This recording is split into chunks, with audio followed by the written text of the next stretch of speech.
Controversial influencer Andrew Tate has been banned from Facebook and Instagram. They can't cancel me. They've tried, but they can't. They've failed to stop me. They've emptied their clip, and I'm still alive. The bullets have bounced off. Most people that make a lot of money hide away. You don't hide away. I've had a hard life. Even my day-to-day reality would be too stressful for 99.9% of people on the planet. How many people out there have such ridiculous sums of money? None of these people are getting these things by following the path the system is trying to make me follow. Most people who follow the path work, consume, die. What do you want? I was the most Googled man on the planet. More than Donald Trump, more than Joe Biden, more than Putin at the start of the war. I was that Googled. No matter what they do or what law they make, there's gonna be people who work harder than you. So if you're gonna be a lazy dummy watching Love Island and not try and think and use your brain, guess what? You're gonna stay fucking broke. Do you think that your attitude towards women, boom in her face, is a little bit insulting towards women? You grip her up by the neck.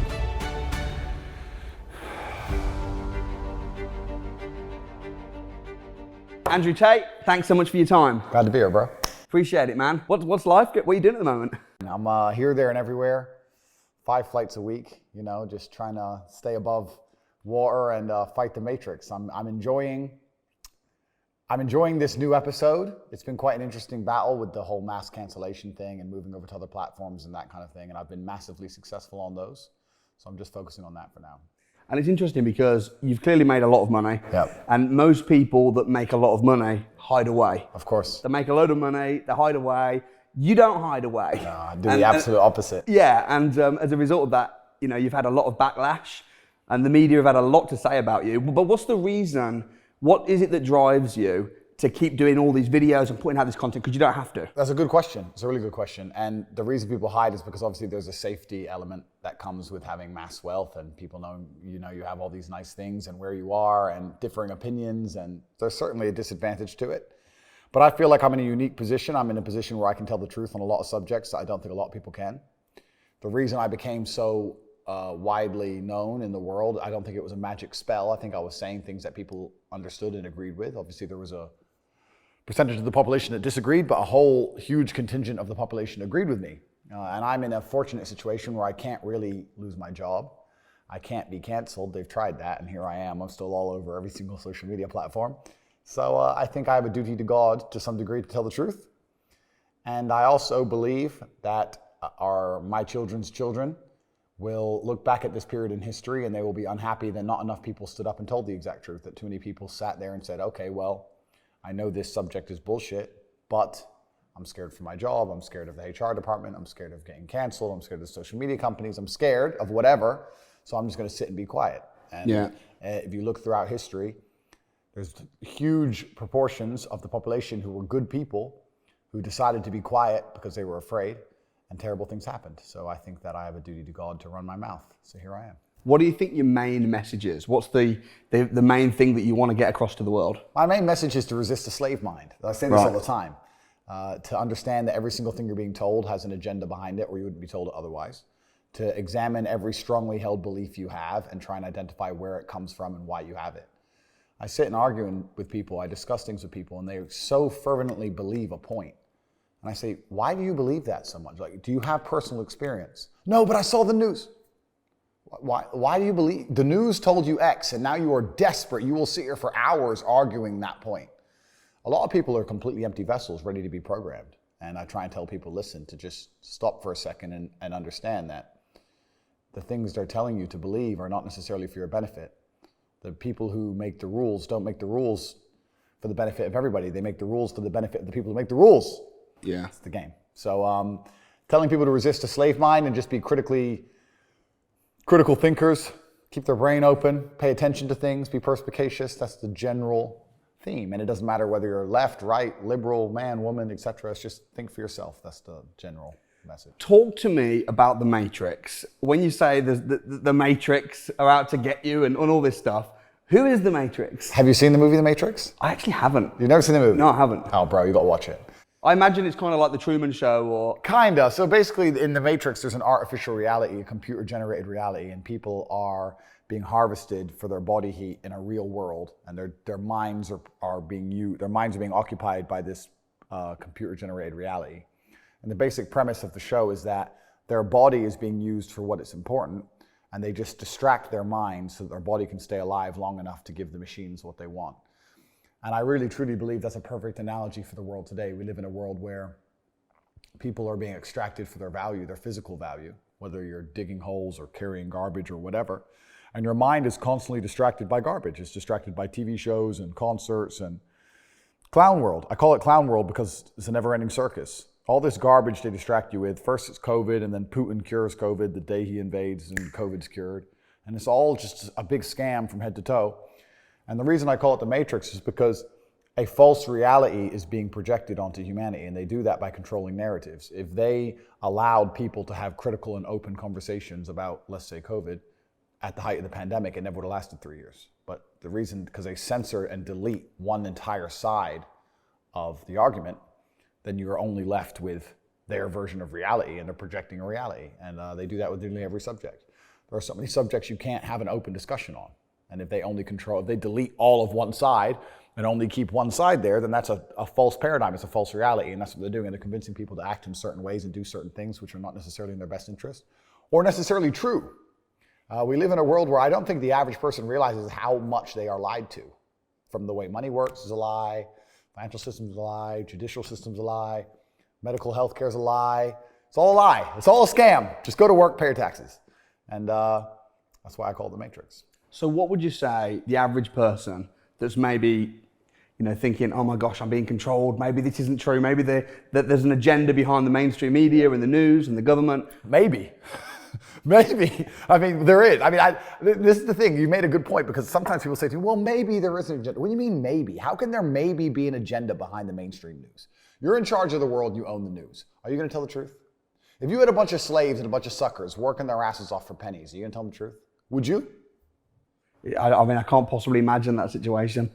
Why the fuck would you tell them the truth? The truth? How does the truth benefit? So what's their benefit then? They own everything. They own the newspapers, the media. What is the agenda of the Matrix? The agenda is just narrative control. Right. The agenda is narrative control, and as long as they control a narrative, they can control the populace to do whatever they need them to do. It doesn't matter if they convince you to be afraid of the common cold and stay in your house and destroy your own business and not see your own fucking grandmother for 2 years. It doesn't matter if they convince you that the planet's setting on fire and global warming is real, and now for some reason if they tax you, it'll fix it. It doesn't matter what it is. They create a narrative. They prevent people from talking the counter to that narrative. They now own reality. You change all the Google search results. Everything online says a certain thing must be true. And then you weaponize it for your own benefit, whether it's higher tax rates or more control over our movement or giving people's freedoms away, etc. The world used to be based on freedom, especially in the Western world. During communism, etc., the Western world used to stand up and say, the difference between us and the communists is that we're free. You live in this country, it's a free country. It's a free country. But that's not the truth anymore. So now that everyone's starting to slowly understand it's not a free country, you have to replace the freedom with something else. And the only thing that humanity will accept in return for freedom is safety. So they say, listen, you're no longer free. You can no longer say what you want to say or go where you want to go or do what you want to do. You can't go outside for this 3 years. You can't do that. You can't drive that car because of fucking the polar ice caps, whatever it is.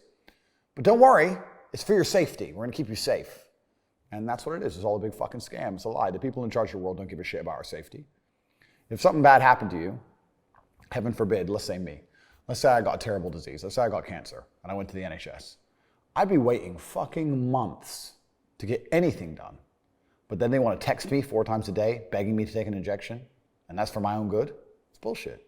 It's a scam. It's a fucking scam. Head to toe, all of it's a scam. It's a lie. One of the first videos I saw of yours was about university. Yeah. Which was really interesting to me. Another scam.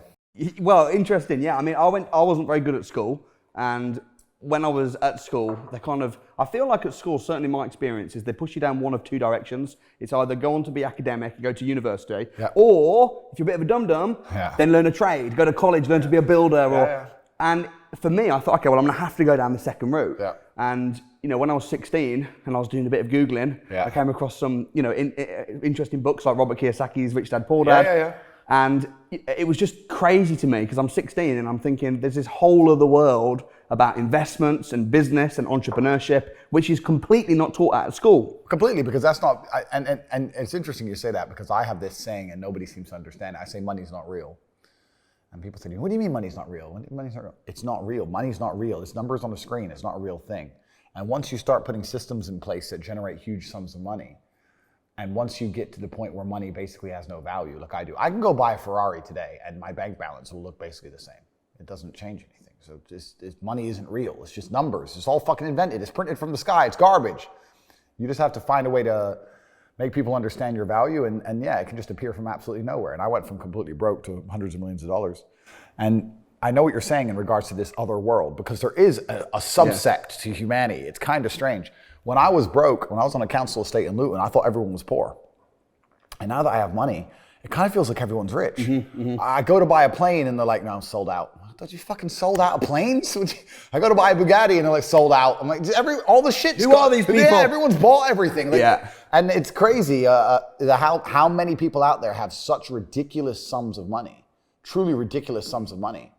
There are so many rich people in the world, and it's kind of like your reality is based on, it's the Matrix, right? If you're broke, everyone's broke. If you're rich, everyone's rich. And a lot of people have this separation. I was lucky to live in both worlds, but a lot of people have this separation. Yeah. So. And most people in that rich world are quiet about it. Yeah. Maybe because, have you noticed as well with the media, in every movie, the jerk is always a rich guy. You know, Titanic, Jack's poor, but the narrative, I don't know if it's the same, you grew up in America, right? Well, but you have to protect yourself. You have to protect yourself from, obviously, crime. You have to protect yourself from governments. You have to protect yourself from backlash. A lot of people do not see the risk reward of being so loud and so vocal. Yeah. I do, in my particular circumstance. But yeah, it'd be easier to be quiet about certain things. The only thing more annoying to British public about someone being rich is them being rich and vocal about it. And that's and I understand why, but I mean, I've built absolutely all of it myself. I started, like I said, from a council estate in Luton. I did all of it myself. And it's interesting you said about discovering that other world, because I always knew the same thing. When I was going to college, you're talking about the two routes. There was A-levels and B-Tech, they used to call it, yeah? College or college, B-Tech, like the trades, or there was A-level to go to university. So I did a separate path to you. I was going to the A-levels to go university. And I was walking to college with a couple of my friends, and a Ferrari drove past. And I said, bro, you see that? And he goes, yeah, what about it? I said, doesn't that piss you off? I must have been about 16. He goes, why? So this dude has 400 G's for a car, 400 grand. I'm walking 4 miles to college because my mom hasn't got any car. He has 400 grand. Do you think he works a job? Do you think he's fucking behind a counter somewhere? He knows something about the world that I don't know. Yeah. And they were like, well, he's rich. I'm like, yeah, I know. I didn't say he wasn't rich, dummy. I'm saying he knows something about the world I don't know. And I was intrigued, and it angered me. I couldn't sleep for weeks. I was pissed off. Every time I saw somebody with genuine money, I understood that everything I was being told and taught and they were trying to make me believe just simply wasn't true. I was like, this is bullshit. None of these people are getting these things by following the path that the system is trying to make me follow. Yeah. Nobody, and everybody intrinsically knows this. If you go to if you're at a BP, you're at a petrol station, and I pull up in my Lamborghini, nobody goes, wow, he went to school. Yeah. He studied hard. Right. Do they fuck? They're like drug dealer, gangster. And they do that because they know that the easiest way to amass wealth is to break the rules, because the rules are not designed to allow most people to make money. You can make money within the rules, of course you can, but most people don't. Most people who follow the path work, consume, die. That's it. Yeah. So I always knew the same thing as you, and I knew there had to be another way. I knew that just working for money was a paradigm that wasn't true. And then you understand making your money work for you, and you understand delinking your time from money. Yeah. You start learning to understand these things, but eventually you build a system, and you build an ecosystem like me. I have 60 or 70 people work for me all around the world. And things just happen, and money just kind of appears as long as everything's well organized. Do you think that it's kind of becoming more well-known, though, entrepreneurship and how to get into business now than it was, say, 10, 20 years ago? It's certainly easier to make money now than ever before. I think so. Oh, it's easier than ever before to make money. I meet so many fucking 17-year-olds, 19-year-olds, kids with an e-com store or some crypto garbage to make quick, fast money now is almost easier than it's ever been. Now, that has advantages and disadvantages. I was talking to a young guy the other day, and he was 22, I think, and he caught a crypto pump. He made like $4 million in the last bull run, and now all the coins have gone down, whatever. He sold some. He has like $1.5 million. He's like, oh yeah, so I'm waiting for the next pump. I was like, bro, the problem with you is you've now been ruined for life because you're 22, you made easy money, and you think that you don't have to ever do any serious work. You also have no skill. The problem is with the crypto pump, it doesn't teach you anything. He didn't learn sales, marketing, staff management, stress tolerance. You need that. Nothing. He doesn't know how to do anything. Yeah. So he's just sitting there just gambling on shit coins, waiting for the next one to pump. And he's 22, and his ass is never going to want to get a real job, and he doesn't have any skills. So I think he's in a lot of trouble, truthfully. And I made this clear to him. So it can be a detrimental thing. It can be a bad thing. But in terms of making money, it's certainly easier than it's ever been because we live in a global marketplace now. You can reach the world, and all you have to do is have a message worth making people listen to. The hard part about making money today is that we live in an attention economy. You have to garner attention from people. It's difficult, right? Because anyone can start a YouTube channel, but it's getting the views that's hard, right? Yeah. So you have to be talented enough and skillful enough to garner attention. But if you can garner attention, then you can make money. I think that's the new modern way to view the world. It's an attention economy. It doesn't matter what you do. If you're getting attention, you'll make money from it. Yeah. And I think that's what's happening en masse. Interesting as well, because when I first started getting interested in investments and stuff, I'd start going on courses, getting mentors. Because if you want to be good at anything, you need a coach. Yep. If you want to, you're a world champion kickboxer. Yeah. I'm sure it would have been impossible if you hadn't have paid for a coach. Absolutely. Right. And all my friends at the time were saying to me, "Oh, that's so risky. Yeah. What are you doing?" And I'm thinking, you're going to uni to study drama. For 4 years, and I'm learning about property and investments, and you think what I'm doing is risky. Yeah, investing in yourself, especially learning from somebody who is already doing what you want to do, is not risky. And you're right. The people who believe that's risky are just stuck deep inside the matrix. Because you're right, they're going to pay 60, 70,000 pounds for a degree from university, which is one, completely useless. And secondly, it's always kind of been amazing to me. You talked about kickboxing. If I want to go learn kickboxing, I expect my coach to be able to fight. If I want to go learn piano, I want to see my piano teacher play piano. Yeah. But people will go to university and learn business from a dude who's never had a business, who's broke. It's just like, it's clown world. It's stupid. Yeah. Like, education's becoming decentralized, which is actually one of my products, so I'm going to talk about it.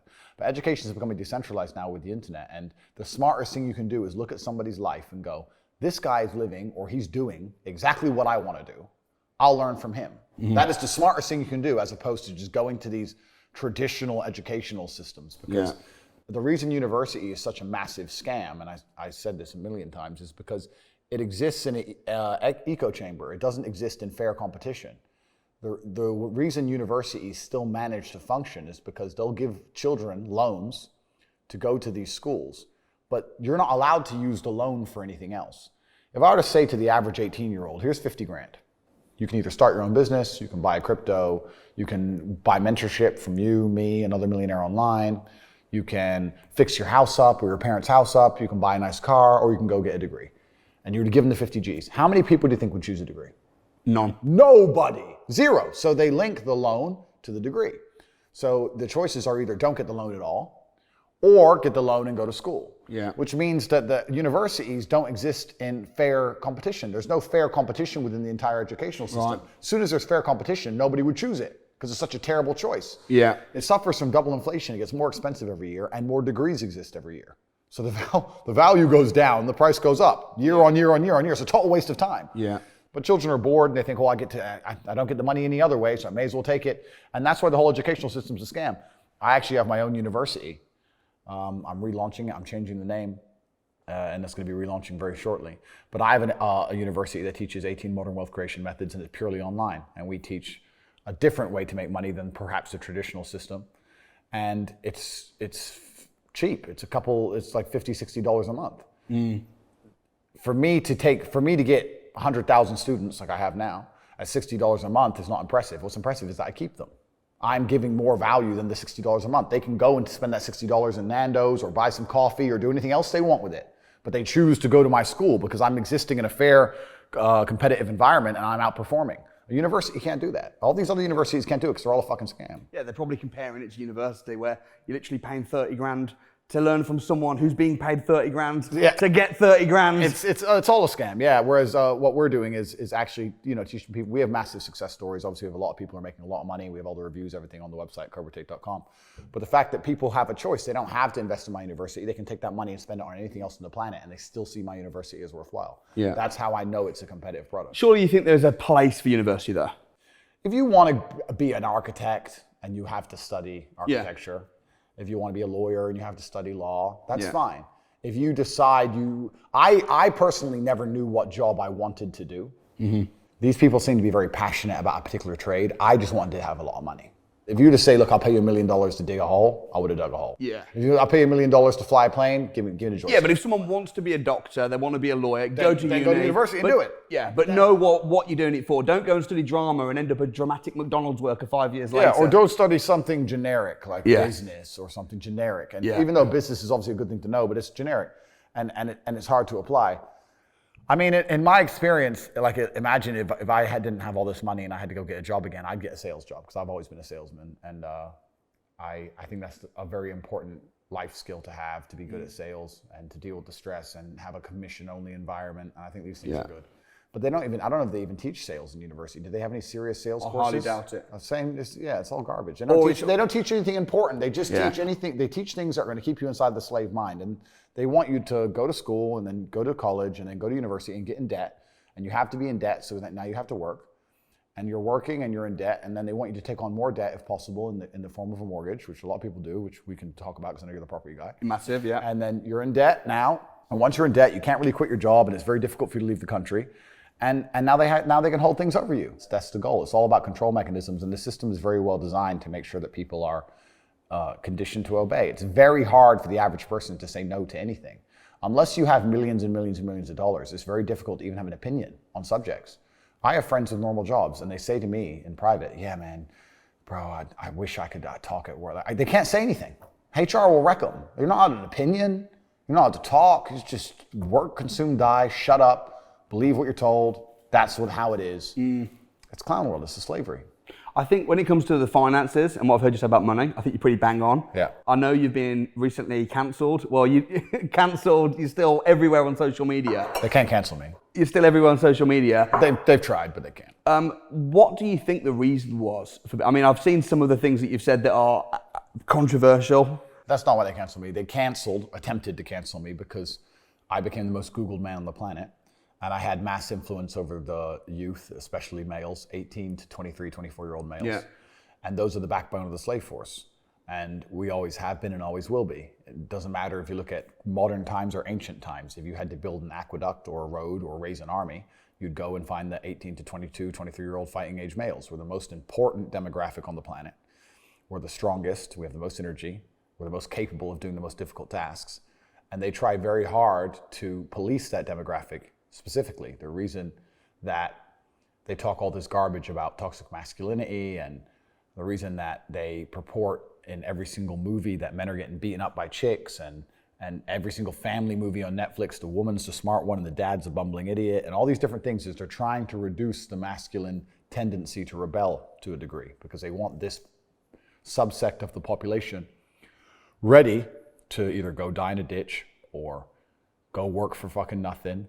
And what they don't want, the last thing they want is this subsect of the population to think, because that's the subsect of a populace which causes a revolution. If millions of 18 to 25-year-old men stand in one place, that's a revolution. That's it. It's over. It's not the women marching. The women can march. That's fine. But when shit happens, men have to come along and deal with it. Police have to protect them. Women can march and have an opinion. That's great. But an actual revolution is going to be men, because eventually it's going to become violent. And they don't want large groups of men standing up and going, wait, 3 years you just took all our money, destroyed our businesses. Now the pound is falling. You're inflating us out of the housing market. We don't stand a chance of ever having any kind of financial independence. You're destroying our energy sector to save Ukraine, money laundering. This is garbage. And if enough of them get in a big group in London, then something has to change. And they don't want anything to change. So they try and keep this population subdued. And I'm telling them to do the opposite. I'm telling them to think. And that's the last thing they want. So they decided, Andrew's telling the population, the subsect of the population that we're most fearful of, to think for themselves. So Andrew has to go. And they attempted to cancel me. They have failed. Now I have to make sure they don't try and suicide me. That's the next goal. Well, because what happens if you don't shut up, eventually that's what comes next. So for everyone watching at home, I would never kill myself. But it's interesting times we're living in, that's for sure. How did it make you feel when you got removed off of all social media platforms? I mean, were you upset about it? Were you? Top G, bro. I've been around. I've had a hard life. Yeah. I've had a hard life. I've had a difficult. upbringing. I've had very difficult situations. Even my day-to-day reality would be too stressful for 99.9% of people on the planet. Losing Instagram accounts or not. But you predicted it would happen as well. I predicted. I've been talking about it for a long time. I said, there's no way they're going to allow me to stay on these platforms. It's not in their best interest for me to stay on these platforms. It's not in their best interest for people who watch my products, watch my content and buy my products to sit there and go, I don't need anything else. This guy's telling the truth. I'm listening to him. I'm making more money than ever before. My life is better than it's ever been. Fuck school, fuck uni, fuck you, fuck the news, fuck you. I'm following Andrew. And that's why they wanted to try and get rid of me. It failed. I've moved over to Rumble now. I'm on rumble.com. And the stock price has blown up ever since I've moved over, and I've got 600,000 subs inside of 2 or 3 weeks. Well, congratulations. Thank you. So that's big on Rumble. Yeah, bro, it's massive on Rumble. Like, no one talked about Rumble, right? So they've failed to stop me. They've emptied their clip, and I'm still here. I'm still alive. The bullets have bounced off. But that's the real reason they canceled me. I don't know if you know the story of Socrates. Socrates had to poison himself. He was arrested, and he was accused of corrupting the youth. That's why. He was tried for making the young military-aged men of Greece think for themselves. That's not allowed. You're not allowed. Since the dawn of human time, you're not allowed to do that. And I'm committing the cardinal sin. I'm saying to men, listen, they're trying to tell you X, and that's garbage. The truth is Y. And that's why they decided to leave. What do you think is going to happen over the next few years with the cost of living crisis, which is not just in the UK, it's pretty much all over the world. Yeah. People are literally, the average salary is about 25, 30 grand a year. Everything's going up apart from salaries. How do you see the next few years panning out? I'm going to say this now, and I'm someone from a council estate. I don't have a clue how the average person is still surviving. I don't get it. Like 25, 30 grand a year in the current world is such a tiny amount of money. It's man, it's about to be worse than ever before. It's going to be have-nots and have-yachts. It's always been that way. Yeah. But it's going to become worse and worse. As inflation gets out of control, as the price of assets soar, the rich are going to become richer and the poor are going to become poorer. I don't think that most people, I'm going to correct myself, I know that most people don't understand economics as a whole. They don't understand money as a whole, because if the people watching this, if they all understood how all this shit worked, there'd be a revolution tomorrow. So they don't understand any of it. But it's very difficult for a government to even pretend to give a shit about the average person to me, because I understand how all this works. So the government comes along and decides to give out free money. The average person in the middle or at the bottom goes, wait, free money, government cares about the poor person. No, they don't.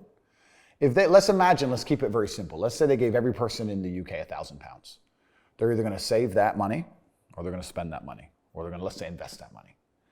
If they spend that money, which is what 90% of them would do, it goes to corporations, making the corporations filthy rich. The stock price of Amazon during COVID went to the moon, because everyone's sitting at home bored, just buying stuff, right? So there's less corporations than there are people. So let's say you give everyone in the UK £1,000. A lot of that money goes to one guy, Jeff Bezos. The rich get richer, just like before. Let's say they invest it. Well, they're going to invest it in what? The stock market? Well, that increases the share price of companies. Who owns companies? Rich people. Let's say for somehow 200 of these people are best friends and they're never going to argue, and they get together and they get £200,000 and they buy a house, for example. That's still going to raise the price of housing on that street. The house owners, the homeowners are going to get richer. The people who already own things, the asset owners, are always going to get richer. No matter what you do, the people who are poor are always going to get poorer, and the asset owners are always going to get richer. Yeah. And it's running away now to a point where the chance of buying a home on the average salary is near on impossible. I mean, you know some hacks, you know some things about it, et cetera, et cetera. But I don't know how people are surviving on this money. Because I come from a council estate in Luton, that's fine. But now I'm living in a world where I can talk a bunch of rich people stuff right here. For me, it's very normal now to jump on a jet from Bucharest, where I live in Romania. I'll go to Monaco, that's 30, 40 grand. We'll go stay in a hotel, which is 5 grand a night. We'll go out for dinner, 3 or 4 of us, that costs 15, 20 grand. We'll have a business meeting, and I'll jet home. I'll spend 250,000 pounds in a weekend to go to a meeting. and I'm not the only one doing it. There's 30 other guys there doing the same thing. Like, I don't think people who are working normal jobs understand that there are people out here making such ridiculous sums of money.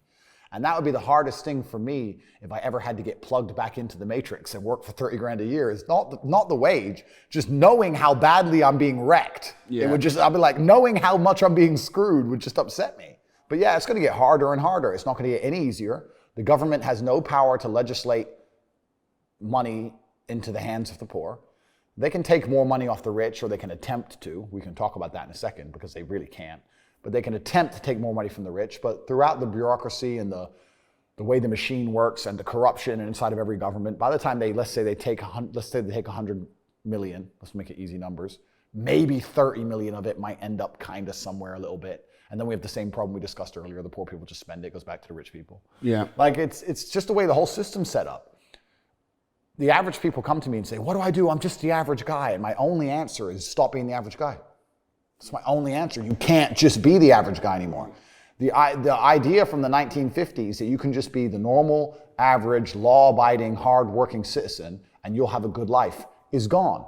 Any man out here who goes, I'm just going to work hard, do my bit, and obey the laws, and I'll have a good life. No, you won't. No, you will not. Just doing your job is never going to make you rich, because you're just going to be taxed into infinity and you're going to stay broke. So just obeying laws and doing your job now has set you up to be a peon and a slave for eternity. You have to get yourself in a position where you're making enough money that, I'm not saying laws can be broken, but there certainly can be bent. I mean, I think you know this with accountancy and the way that tax laws work. You get to a certain level where it's like, okay, yeah, we can just put that one to the side. We can twist that one around. Arnold Schwarzenegger says, break the rules, but don't break the law. Completely, yeah, and that's basically it, right? So you get to a certain level, and that's where it's really interesting, because the average peon, their answer to all this is, we need to tax the rich, because they don't understand how money works, and they don't understand how the world works, and they think that rich people are out here working some kind of job that you can tax. How do you tax a rich guy? How do you tax a rich man? Firstly, let me tell you something about myself and most rich people. We don't own anything. I don't own anything. I don't own anything.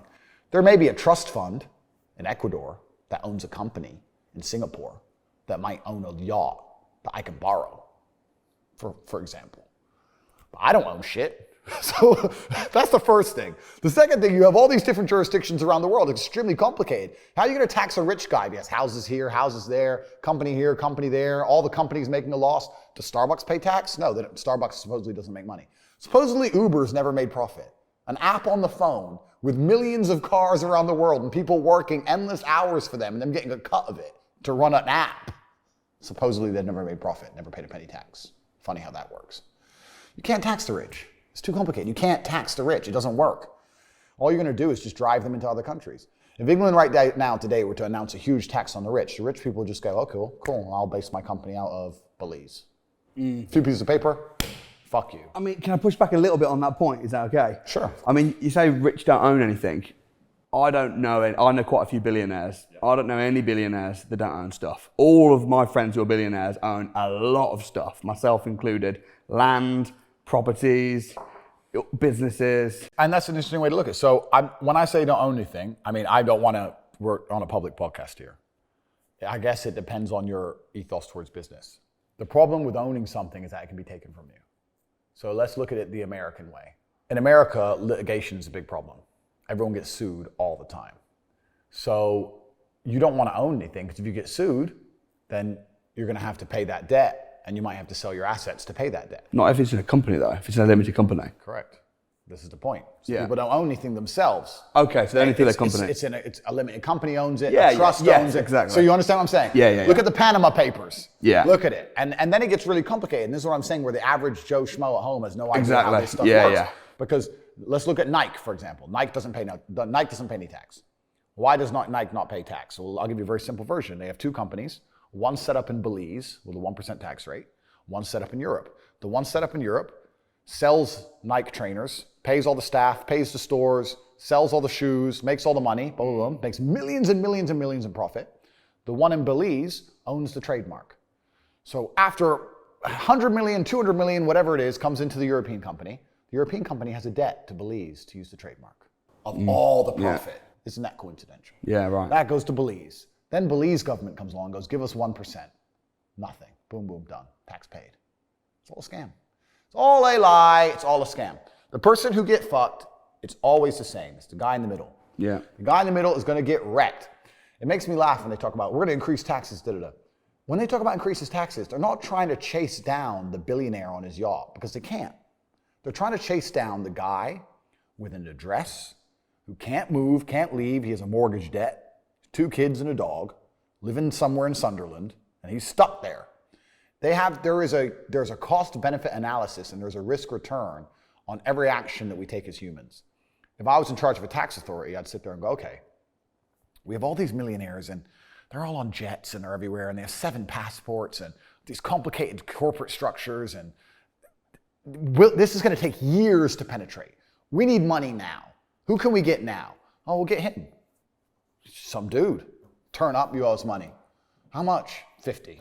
I don't have 50 grand, I'll pay you 10. Cool, thanks. Because he can't resist it. The guy in the middle can't resist. And this is why I'm saying about having things in your name. When you have things in your name, you're in trouble, because if you say no to that tax bill, what do they take? Your house, your car. They just take your shit. So that's why, I mean, I don't know about your structure, and obviously we can't talk on an open podcast, but the richest people I know don't own anything. They don't own anything. Yeah, their companies will. Well, but it can get even more advanced than that, because companies can then still be litigated, but trusts can't. Let me ask you a question then.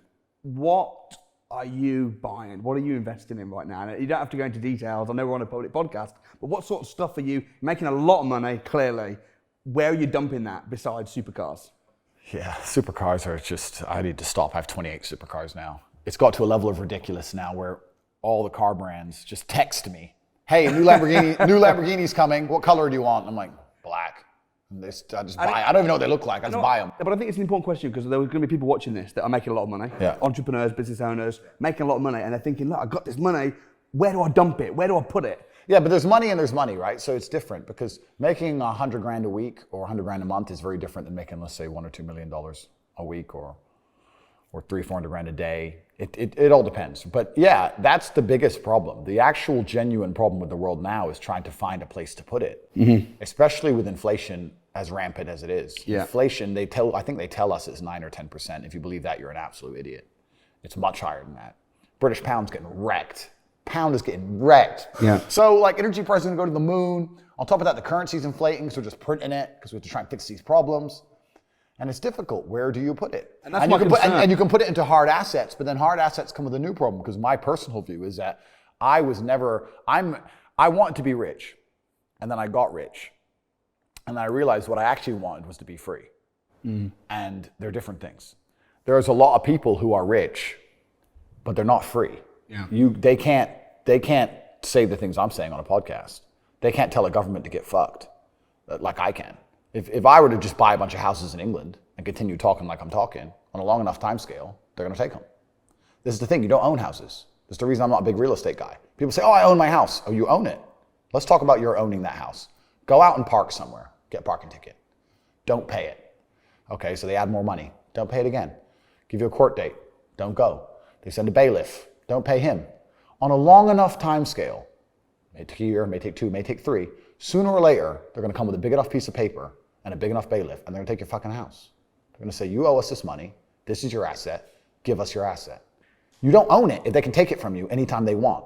And that's what they'll do. A judge will get a new piece of paper, stamp a new piece of paper, and they'll take it. Because the governments have a monopoly on violence. And that's the true underpinning of the world. The true underpinning of the world is violence. We live in a world now, which is a society which is based on violence from the absolute ground up. Not many people look at that and understand that, and the government are the only people who are allowed to be violent, and that's why they can get away with whatever they want.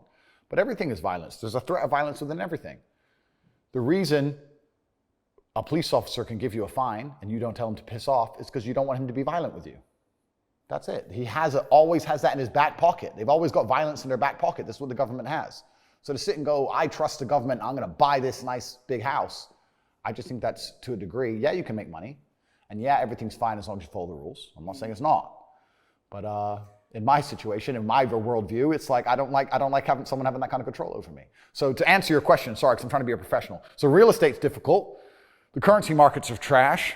Stock market's about to go down to fucking zero. It's hard.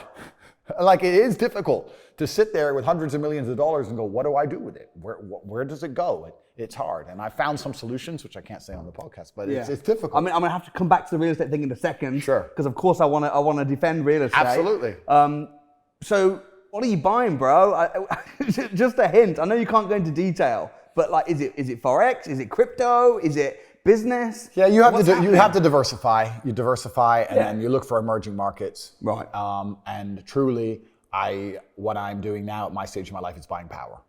So I thought I wanted to be rich. I didn't want to be rich. I wanted to be free. You're only free with power. And in the American political system is a perfect example of lobbyists and lobbying. Yeah. So like, they will lobby for things. They'll come along and say, I'll give you an example. Why are there no high-speed trains in America? America's huge and rich. High-speed trains would be fantastic for America, but the rail network is basically non-existent. The reason is because the oil companies lobby both political parties to make sure that they don't build trains, everyone drives. Long highways is good, sells a lot of gasoline. That's what they want. So once you get to a certain level of money, you realize you want political friends. So you're like, okay, I want this law, or I want this law to work this way. Or I just want someone I can call if this happens to me. And you just start giving a lot of money away, effectively. And you're trying to buy power, and that's the way it's always worked. That's what these huge corporations and companies do. Why do you think they're paying 0% tax? You think we could come for them if we really wanted to, but we won't, because the whole system is so rigged. We can talk about this forever, but people don't understand the whole system is so entirely rigged. You and me are both going to run for a position. We're going to both run for, let's say, the mayor of nowhere town, some imaginary place. I've sold my soul to the devil and you haven't. So you're an honest man and you want to make the companies pay tax. I don't give a shit, I just want power. So the companies give me money. So one, I get a nicer campaign trail. Two, the companies also own all the media, so they lie about you, tell the world you're evil, like they just lied about me. They lie about you, tell all the horrible things they can, say I'm a good person. They fuck with your bank accounts, mess with you, lie with you in the media. You're trying to run your campaign. I'm fully funded. The media's on my side. Tour bus, posters. Who's going to win? I win. And then what do I do in return for the company who I sold my soul to? Don't worry about tax. Don't worry about it. We'll just tax that dude in Sunderland. He'll pay the tax. Don't worry about it. It's a scam. It's all a lie. Whole system's a lie. All of it from head to toe. Every single thing is a lie. And I think a lot of the reason average people don't know this or pretend they don't know this is because by pretending to be ignorant, they can sleep at night. Because if they truly understood it, they'd be like, I'm in the matrix. I'm just being, my whole existence is a waste of time. Yeah. No, I think the thing is, Andrew, you are a straight talker, right? And that's one of the things I think so many people love about you. You say it absolutely as it is. And my fear is, if you say, real estate's dangerous, this is dangerous, people will not know what to do and they'll end up doing nothing, leaving their money in the bank. That's true. Help us out. Okay, that's true. Help us out. When I say real estate is dangerous, now firstly, you can make money with real estate. You can make money with real estate. I'm not saying it's dangerous from that perspective. I'm talking about my own personal ideology. Yeah. My personal ideology is I don't want to be within control of a government. I don't want a government to control me. If I didn't think that way, then I'd be a lot less opposed to real estate. I mean, a house is always going to be worth something. It ain't going to go to zero. You know, it's not like a risk like a crypto or a stock that can go to zero. A house will always be worth something, and you can definitely make a lot of money in it. I'm just at the position where I just don't want to have a government to have control of me. And this recent war proved it. Look at all these billionaire Russians who fair and square bought property in London by the law, paid their price, paid the stamp duty, stuck to the rules. Then the president of their country did something they may not have even agreed with it. Who do they know? Do you agree with everything the prime minister does now? No. Neither do I. And then the British government came along and just took all their houses off them. Here's my stance. If you have gold, silver, anything, especially money in the bank, it can, if you go down the extreme levels enough, it can get taken. Well, that's true. Nothing on this earth is freehold. Everything is leasehold. To a degree, there are certain things which can't be taken. Like, you won't give us one example though, so it's hard to... There are some things that can't be taken. Okay, but I think that property is one of the hardest things for anybody to take. You can make I make a lot of money in property without owning it as well. Yeah. By controlling it. Absolutely. And also being a property entrepreneur. I can't say you don't make money in real estate. And I'm also not saying I don't own any. You do own property. Of course I do. But I'm just saying that I don't feel comfortable. I don't go, bought another house. Yes, let me sleep easy. Some guys do. But I think when you truly understand... you know what I'm doing right now, flipping land and all that kind of stuff. Like, you know, a few years ago, many people said to me, real estate's risky. I've made millions in real estate. I bet you have. It's all I know. I bet you have. And through controlling it, flipping it, Yep. trading it, owning it. Completely. And my properties a lot are in my personal name. I've Yep. got a lot in company as well now. Yep. I think I'm in a pretty safe position. Now, if it gets so bad that they take away everybody's property and the world has ended and there's this massive plague and everybody's dead, you know what? I lived a pretty good life. No, completely. And I understand a lot of people will see me as paranoid, and that's fine. But I know you can make a whole bunch of money, but the last thing I'm currently in a situation where I don't need money. So I'm just trying to position myself in a way that I sleep the best as possible. Yeah. And I don't feel happy with money in the bank either. I don't. That's the worst. Not because of even inflation. Like if I load up my bank balance and it's $87 million, that doesn't make me feel comfortable.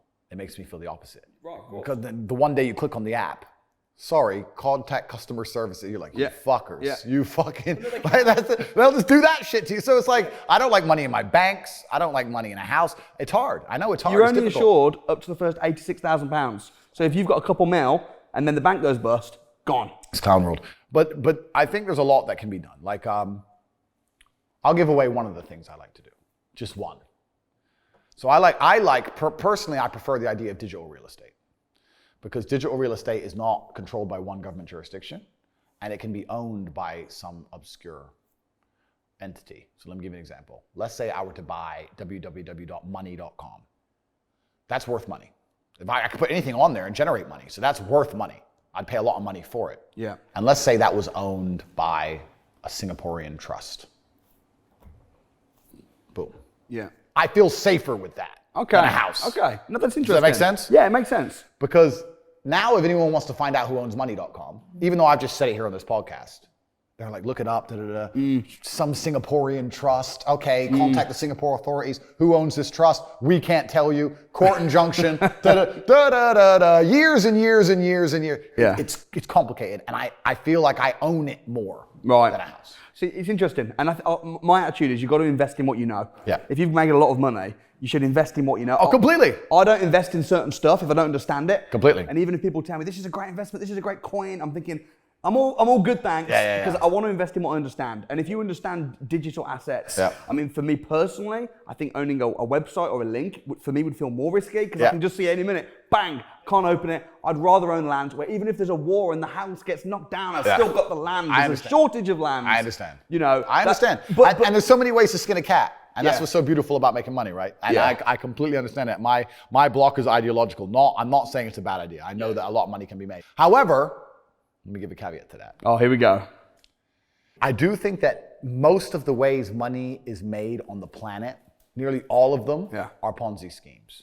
I think stocks are a Ponzi scheme.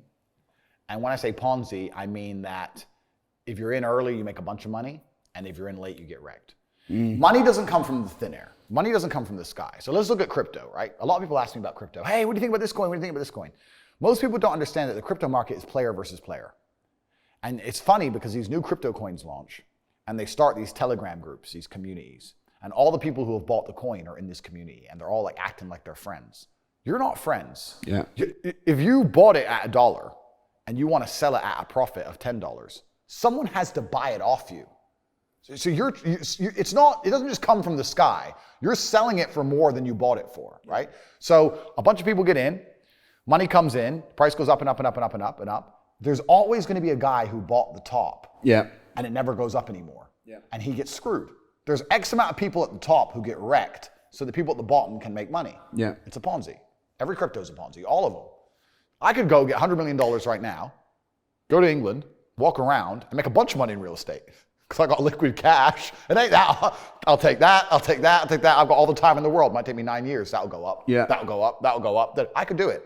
But there's also Bob and Sally working their ass off, 22-year mortgage, 10% interest rate. When we own our home, Sally, then we'll be okay. Don't get me wrong. I think that property is something that can be bad. I think that buying your own home, I think that the Help to Buy scheme is a scam. Because I'm a developer. Okay. So I build houses. Yeah. And the Help to Buy scheme is not Help to Buy, it's Help to Sell. Yeah. Because basically the people that are getting bought into the Help to Buy, the government are loaning them the money, they have to pay it back. Yep. It's only applicable to a new build. It's Yep. only applicable if you live in it. Yep. So it's really to encourage the developers To to buy build yeah, and to build. flog off their stock at an expensive price. Yep. And then the people that are buying it, the second that they buy it, it drops in value because it's a new build. 100%. They've got to live in it. They're in negative equity. They're finished. Yep. So the Help to Buy scheme, I guess, is a way of investing in property, or not even investing, but a way of buying property. I don't think you should do that. I think that before you buy your own home to live in, I do own my own home, Yep. but I only bought it last year Yep. after making millions. Yep. So I think before you buy your own home, if you're ever going to, become a millionaire first. Oh no, completely. There's so much to say for renting, because when you rent, you have flexibility. Yeah, true. I think that flexibility, if we're talking about the attention economy, and we're now living in a world where things are changing so rapidly, think of how different the world was 10 years ago. Yeah. 10 years ago, we had Motorola Razrs, couldn't even do a video on our phones. Now we can film Yeah. Hollywood movies. Yeah. Like, it's crazy how fast the world's changing. If you're gonna say, for 22 years, I'm gonna live at this address, you're a dummy. Because you might get an opportunity in Japan. Who knows, right? Yeah. You're a dummy to do that. So I agree. I own the house I live in. No, sorry, I don't. An entity in a company, blah, blah, owns the house I live in. That was a cash. And that's only because I wanted it the way I wanted it. I want to renovate all this. I want bulletproof glass. Okay, just buy it. Yeah. That's why I did it. But in general, yeah, you should renting allows you flexibility. Yeah. And flexibility is very important in the modern world. To get rich. To get rich, you might need to have to go here, go Yeah, there. You might exactly. need a month over there. You might want to go do something in Ireland for 2 months. And then also another thing about renting, especially in the Western economy, I know I shouldn't say this, and this is probably going to piss off your guys, but it's true.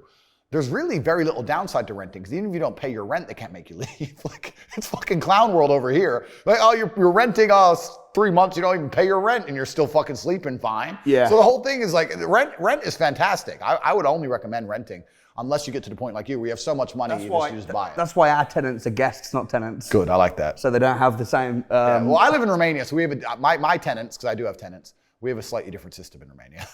You're an hour late, bro. You better pack or pay. But you know what though? They make it really strict to try and help the tenants.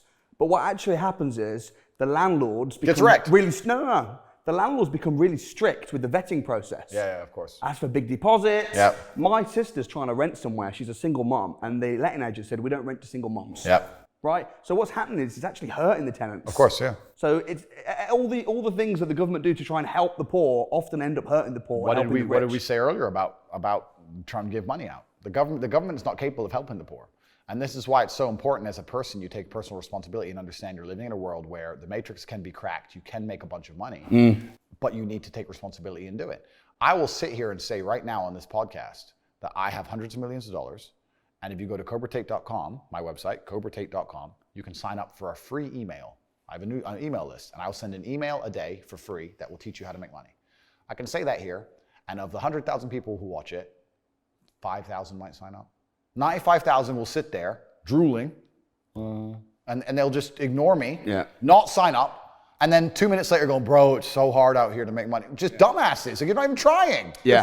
You're not trying. Right. You're like, what we were saying earlier about player versus player is absolutely not really true. If it's player versus player, and you're competing against everybody else, because you're competing up against everybody else all the time, and you want to also, on top of that, be low energy and lethargic and lazy, well, then you just don't stand a chance. You get wrecked. There are people out here who are prepared to work their ass off. Yeah. And if you're not going to be that guy, then you're going to fucking lose. But nearly all the ways to make money, I was saying a little bit earlier, are Ponzi schemes to a degree. And that's what's kind of interesting about it. It's unfortunate that certain people in nearly any industry or any money generating avenue are always going to get wrecked. And that's just kind of how it works. And that's the way the whole system, the whole world works. I mean, even me, man, like I made a bunch of money on the Russian ruble. When I saw the way the war was going, I'm $30-40 million I made. I knew the ruble was going to go up. That's an all-time high now.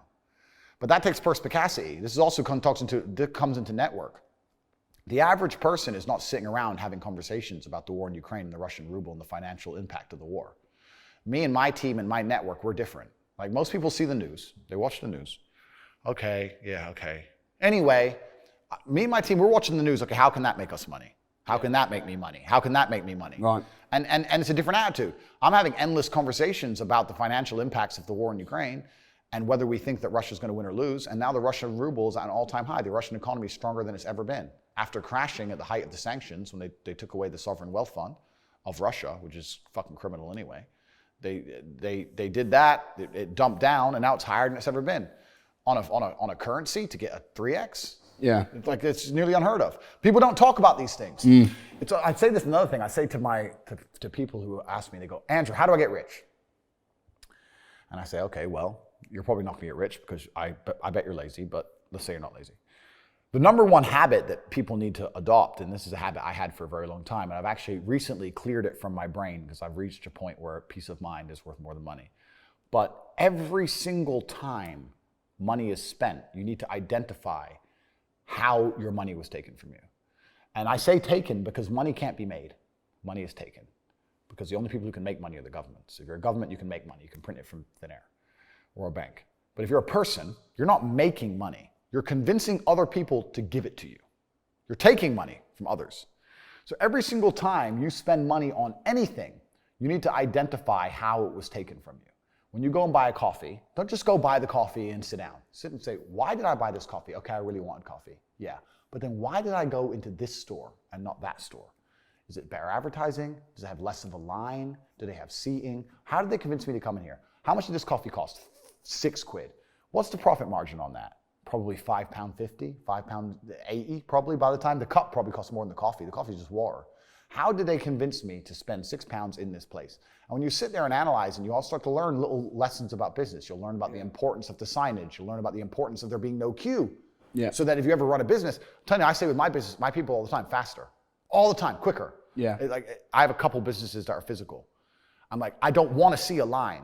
I don't want it to see empty because it looks bad. So when there's lines, you work fast. When we're down to 1 or 2 people, you take your time, you talk to the customer. Right. You keep it so there's like always one person at the thing. Like manage the line. Like people don't think about this stuff. No one's gonna sit and wait in a long ass queue. Maybe some idiots will, but people like me won't. We've got shit to do, right? My time's worth money. I'm not gonna stand and wait in a line. So you have to identify how your money is taken from you. If you start doing that with every single time you spend anything ever, you're gonna start to identify business opportunities, and you're gonna sit there and you're gonna have coffee and you're gonna go, you know what? They could have sold cake and they didn't. Could I outcompete this place? Let's imagine I had the money to start a coffee shop right next door. How would I outcompete them? Well, I'd have cake because they don't have cake. Also, most people in here are businessmen. And the guy serving some dude. No, we need a cute waitress. His ass is fired. We need a chick. Put a chick here, put some cake in. Financial Times, business people in. People don't even think about this stuff. They don't use their brain ever. They don't ever look around and realize how they're spending their money. They don't look around and look at which businesses are successful. They don't look around and pay attention to anything. They don't look at the world and all the things that are happening and how it can benefit them. None of it. They don't look at any of it. They're too busy following the circus. That's why it's clown world. They know all about the football results. Right, and they know all about Rihanna. Yeah. They know all about that crap, all about Love Island. They'll talk about Love Island all day. The same people who will march and fucking for labor saying, oh, the Tories are bad, labor. Watch Love Island at night. Oh, no wonder you're broke. You're a fool. You're a dummy. And no matter what the government does, no matter what a government or a financial system, no matter what they put together, it's always going to be competitive to some degree. Unless it's communism, which has been tried and they're trying to bring back, and we know how that all ends. Communism ends very, very quickly in violence because there's no other way to enforce anything. But no matter what they do or what law they make, there's going to be people who work harder than you and they're going to make more money than you. So if you're going to be a lazy dummy watching Love Island and not paying attention every time you spend money and not try and think and use your brain, guess what? You're going to stay fucking broke. Yeah. And I'm also going to say this now. I know for a fact when I talk about how the world works, and people say, but why would the people in charge do that? And I say, because they view you as scum. And the reason they view you as scum is, I can say this, and I'm not saying this in a horrible way. I'm from a council estate, right? I came from absolutely nothing. And I'm now at my position in life, and I know how hard I've worked. When I meet somebody who's whatever, 50 years old, and they have absolutely zero money, I don't think, oh, he's had it hard. I thought, you just didn't, you're just lazy. Your sympathy disappears after a certain amount of time. When you pull it off, you've pulled it off, I've pulled it off. When you've been through X amount of shit to pull it off, and everyone's just coming out with excuses all the time, sympathy vanishes. Yeah. It's like, look, I'm sorry, I don't buy your shit. Right. You were too busy sniffing, drinking pints, doing all this dumb shit. I wasn't doing it. I don't feel sorry for you people. And that's what happens after a certain amount of time. So if I feel that way, and I'm also from a council estate, imagine these people who were born as billionaires. Yeah. How do you think they view us? You think they give a shit about wrecking our currency? I don't give a fuck. You better find something to eat on the floor. They don't give a shit. This world is so much crueler than people understand. I've had people all the time come to me saying, yeah, I want to make money. Go take a half an hour and learn about fractional reserve banking. Learn you don't even know how money works. Yeah. You don't even know how a bank works. Like, how are you going to make something you don't know what it is? Right. Like, it's crazy, man. One of the first TikTok videos I saw you do was where you were talking about how money's like water. Mm-hmm. And that I thought was a really good analogy because money is always moving. Yeah. And that's, again, coming back to property, because you know how much I love real estate. Of course. Is if you look on the Sunday Times rich list, 90% of them either made their money through real estate or made it through business or other ways and are now investing in real estate. Of course. If you can get around people that are in the property market, even if you've got no money, being in that environment, even if it's a case of finding deals, passing them on to the investors, it's where the money is. Oh no, that's completely and utterly true. And yes, the cycle of precipitation, right? So a cloud comes, it rains, it falls down to the ground, it goes under the ground, whatever, goes into a stream, it moves into the stream, goes to the ocean, evaporates again, up into a cloud, floats somewhere else, falls down again. It's always moving. That's how money is. People think that money is in these large, stagnant pools hidden in people's bank accounts. That's not really true. Money is constantly moving all the time. And if you can find a way to get in between it and stand in the right place at the right time, you're going to get wet. That's absolutely not true. That's an awesome analogy. But it's true. I'm going to steal it, by the way. You can. It's no problem. It's true. And a lot of people have done that, right? I mean, even the little example I was talking about earlier. If anybody with a brain didn't invest in pharmaceutical companies at the beginning of COVID, I mean, if you didn't buy stock in Abbott at the beginning of COVID, don't know why. If you didn't invest in the arms companies at the beginning of this forever war, I don't know why. Like, it's easy. Where's the money going? To Ukraine to buy guns. So what am I going to do? I'm going to buy stock in Raytheon. Like, it's not complicated stuff. It goes into also, we'll talk about network and how important that is. But it's interesting you say about being in the room where people are talking about property deals. I say the same thing. I say this to people. I say, if you're in a room full of ice cream experts, and all they talk about is ice cream, how to make ice cream, their favorite flavor, the best way to store it, how much it costs to produce, how to transport it, and that's all they talk about is ice cream. Even if you have no interest in ice cream, over a long enough period of time, you're gonna end up knowing stuff about ice cream. You're gonna end up knowing shit. You're gonna be like, that's double chocolate this, it costs this much, and this is how they moved it. You're gonna know things about ice cream. If you're in a room full of people who only talk about money, then you're gonna end up knowing about money. It's exactly the same thing. And network is net worth, everyone understands this. And people also understand that they're likely to become the sum of the 5 people they spend the most time with. Yeah. But then they hang around with losers. It just blows my mind. It's like, I'm a busy man. Like, I don't have time. All these opportunities I've given a little away. I've told a little bit about domain names, a little bit about the Russian ruble, a little bit about stocks, etc. I'm very busy myself. But my network, I have hundreds of people who I talk to all doing this shit. Hey, Tate, have you seen this? Boom. And I'll throw him something, he'll throw me something. That's my ecosystem. That's who I talk to. Those are my friends. We don't talk about Rihanna. We don't talk about the football. We don't talk about Love Island. We don't talk about anything other than money. Yeah. How are we not going to make hundreds of millions of dollars? How am I not going to have money? Like, that's all we talk about. That's all we do. So I say this to people and I say, when's the last time, we talked about the coffee shop example. I say this to people all the time. When's the last time you sat and talked about money? What do you mean? When's the last time you sat down with someone and talked about money? Well, what do you mean talk about money? Well, if you don't know what to talk about, then you don't understand money. So go learn how money works. Go learn how a bank works. Go sit on YouTube for free.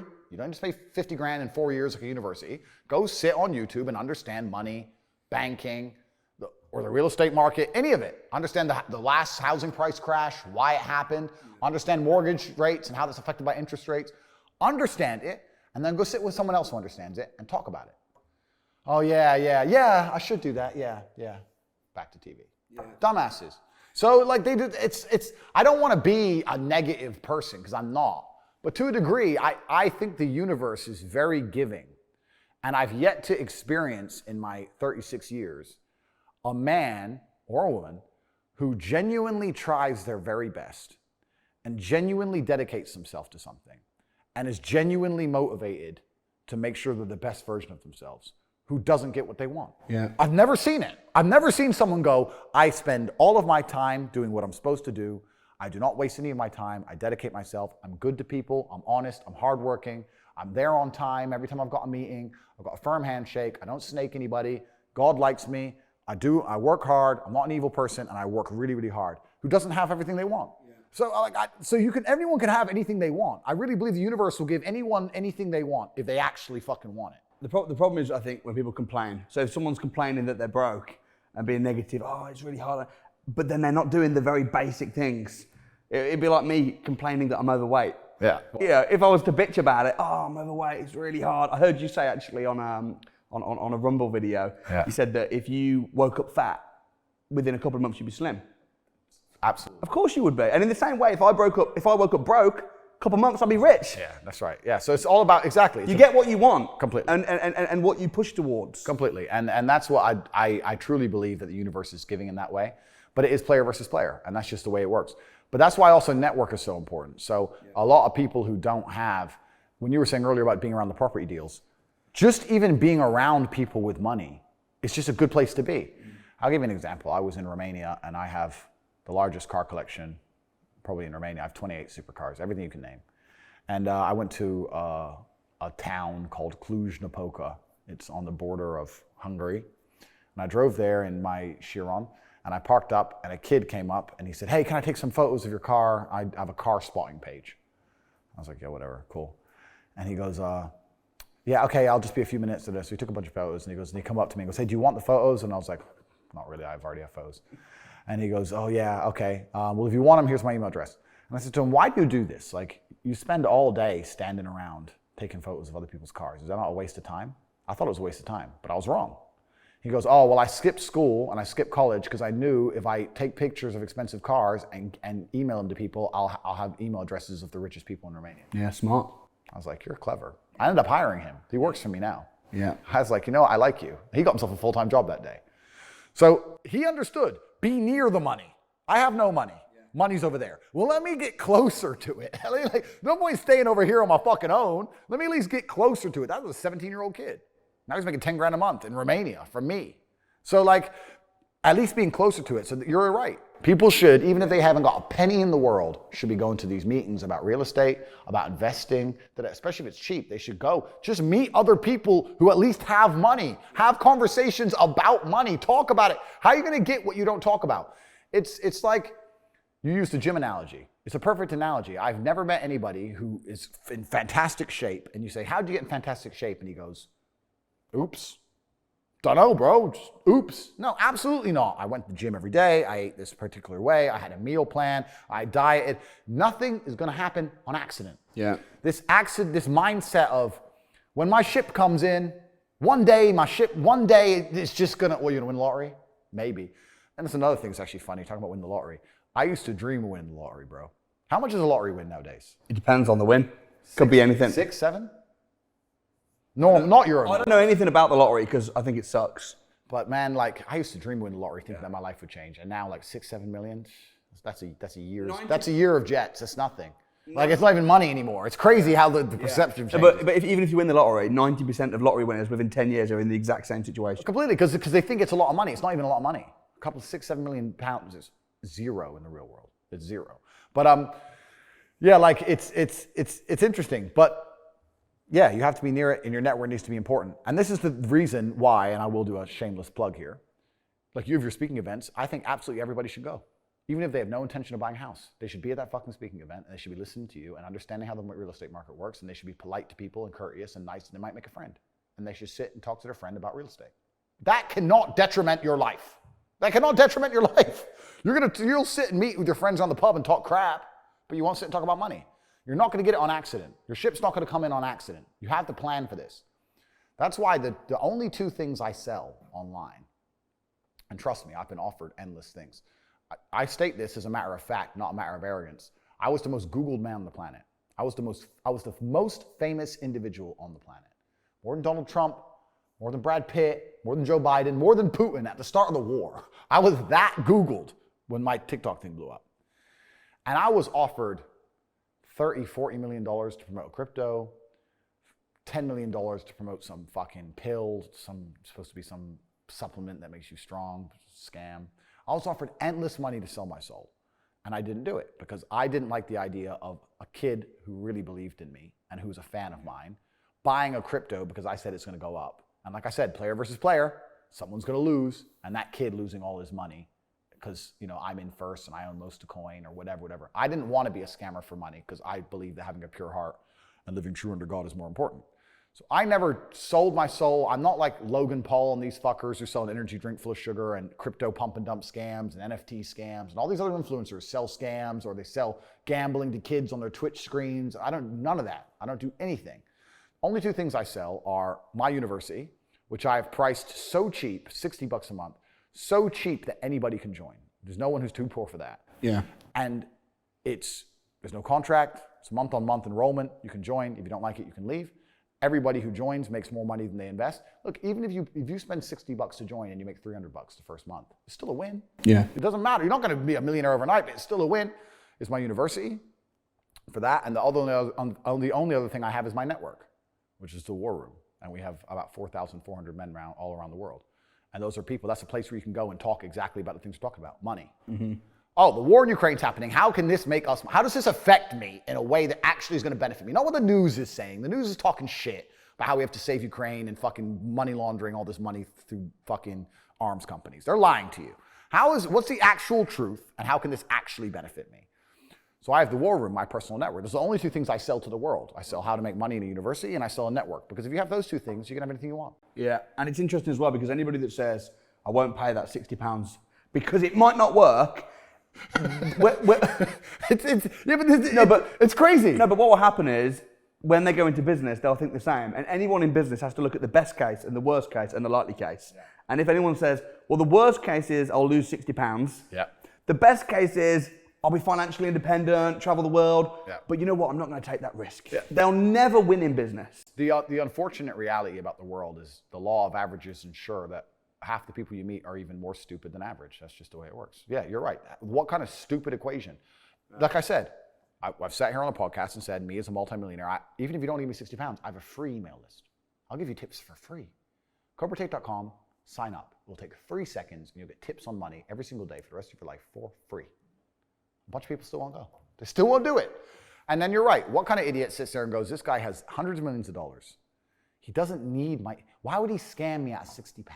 Surely, and all these other people are enrolled and they're paying every month. So obviously they're getting value. Obviously they're making money from this. Yeah, but maybe I'll lose the £60 and can't afford a Nando's. Not worth it. These people just deserve to fail.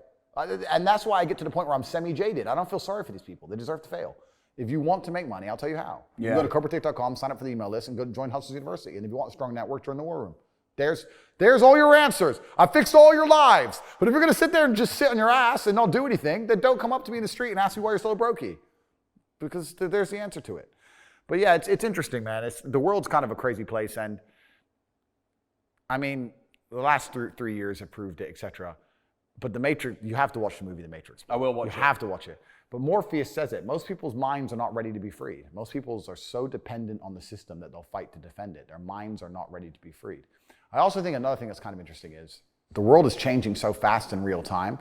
I think a lot of the advice based around making money is severely outdated. Yeah.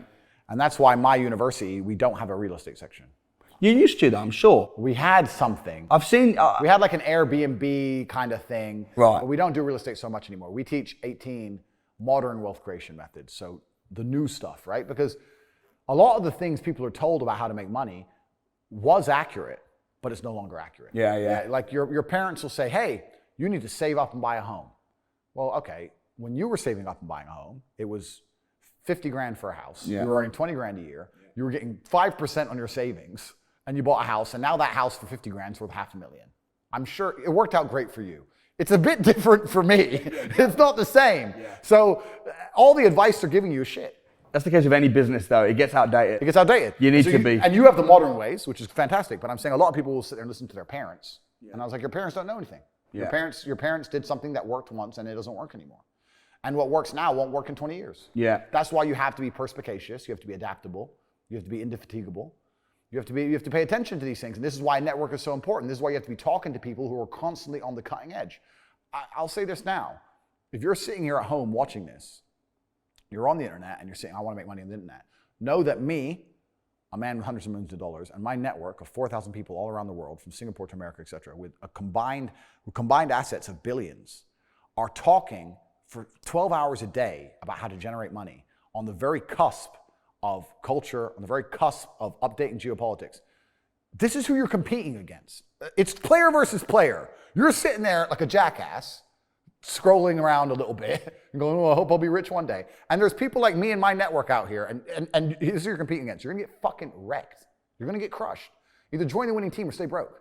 Yeah. Like, there's no other way. Like, you find somebody who knows what they're doing, as you do. You've proved it. You have all the credentials to prove you know what you're doing. I know what I'm doing. And join their team or stay broke. You're going to get fucking crushed. It's player versus player. You're not going to do it on your own. The whole idea of like this lone wolf shit is also garbage. You need network. You need people. You need teams.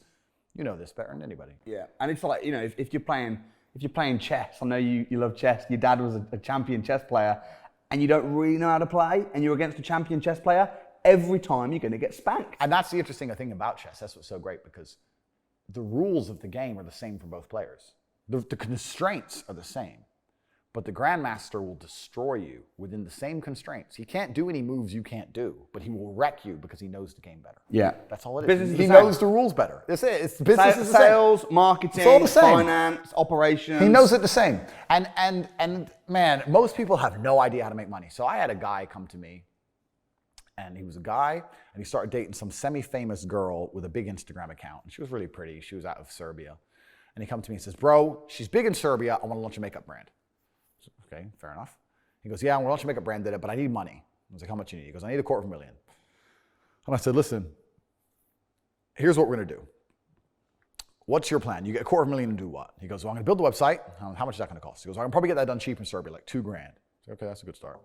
He goes, then I'm going to buy all the stock. I was like, okay. And I'm going to base it in Serbia in a warehouse so I can sell it out fast, same day delivery. I was like, okay, fine. Let's do something else instead.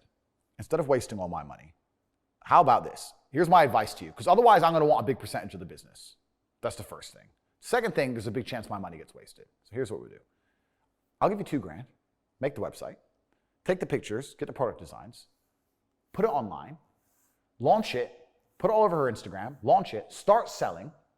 After a few days, send everybody an automated email saying, sorry, we have a delay in shipping because it's a new brand and it's been so fantastic. We're going to give you a free lip gloss. Delay everybody and keep them happy. Take in all the money, buy the stock with the money that comes in, with the new money. So you're never in debt to anybody. You're not in debt to me either. Buy the stock, fulfill. The margin on makeup is 80, 90, 100, 203% anyway. Give them a free gift so they shut up, or offer them a discount code for their next order. They'll be happy and buy more. Yeah. Start your company from nothing. Right. And be rich. See, that's the opposite of what university teaches. Complete opposite. Complete opposite. What's funny is, he goes, okay, I'm going to try that. He tried it, and he launched, and nobody bought. And I said, aren't you glad? Well, I'm glad. Thank God I'm glad, but imagine it was your own money. Aren't you glad you didn't waste $250,000? Right. Your dumbass nearly lost $250,000. Yeah. Now you realize that all her followers are fake. So, eureka. At least you found out cheap. Yeah. See, I can't remember the term for that. They do teach that at Harvard University, which cost £500,000, by the way. Wow. To go to Harvard. I literally did not know that. So there you go. And here you are spitting facts. There you go, everybody. But this is another thing that's interesting. I think there are so many businesses, especially in the modern digital world, which can be started effectively for free. Yeah. It's different if you have to get a shop premises. That's different. Fine. Understood. But you start with an online shop, right? But there's so much stuff that can be done almost for free. People think they need money I need money. If I had money, I'd start a business. Tell me your business plan and let's find a way to do it for pennies. There must be a way. If people want it, you can sell it. You like do that part first. Yeah. Now you can do that with nearly anything. But yeah. Here's a question for you then. So we've talked a little bit about how to invest money, and you've given a bit away, which is great. Slightly different views, but that's okay.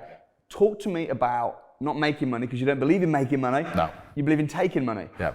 You're starting again from scratch. You're dumped in a random city. By the way, I don't know if you've seen, I do this regularly. I saw on YouTube, Yeah, of course you did, right? What do? Starting from scratch, you're in London, you got nothing, you got no contacts, you're not in your war room, and you need to make £10,000. And if me and you had a challenge, let me ask you a question. If we had to make £10,000 from scratch drops in London, we're in disguise, because you're pretty famous. Yeah, I'm pretty famous. Who's going to make the 10 grand first? That's a good question. I'm saying me. Yeah, well, you've done it a few times. I've never done it before. However, you'd have to start with selling something.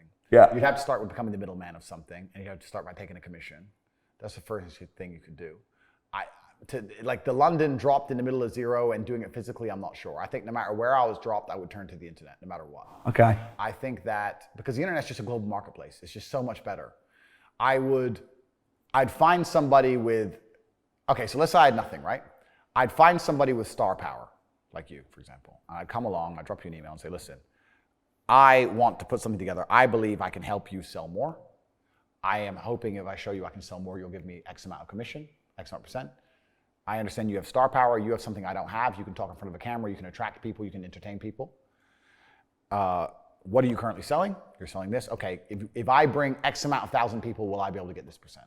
That's what I would do. I think that if I didn't have the ability to sit on a camera and entertain, I would find somebody who does, and I would be the blood and guts beneath the show business. Interesting. And that's the easiest way to get rich in the world today. So you'd find someone that's got an existing product or service. Correct. And then you would help them sell it and promote it. Absolutely and utterly. That's the easiest way to get rich today, especially because commission only, nobody's afraid of saying yes to.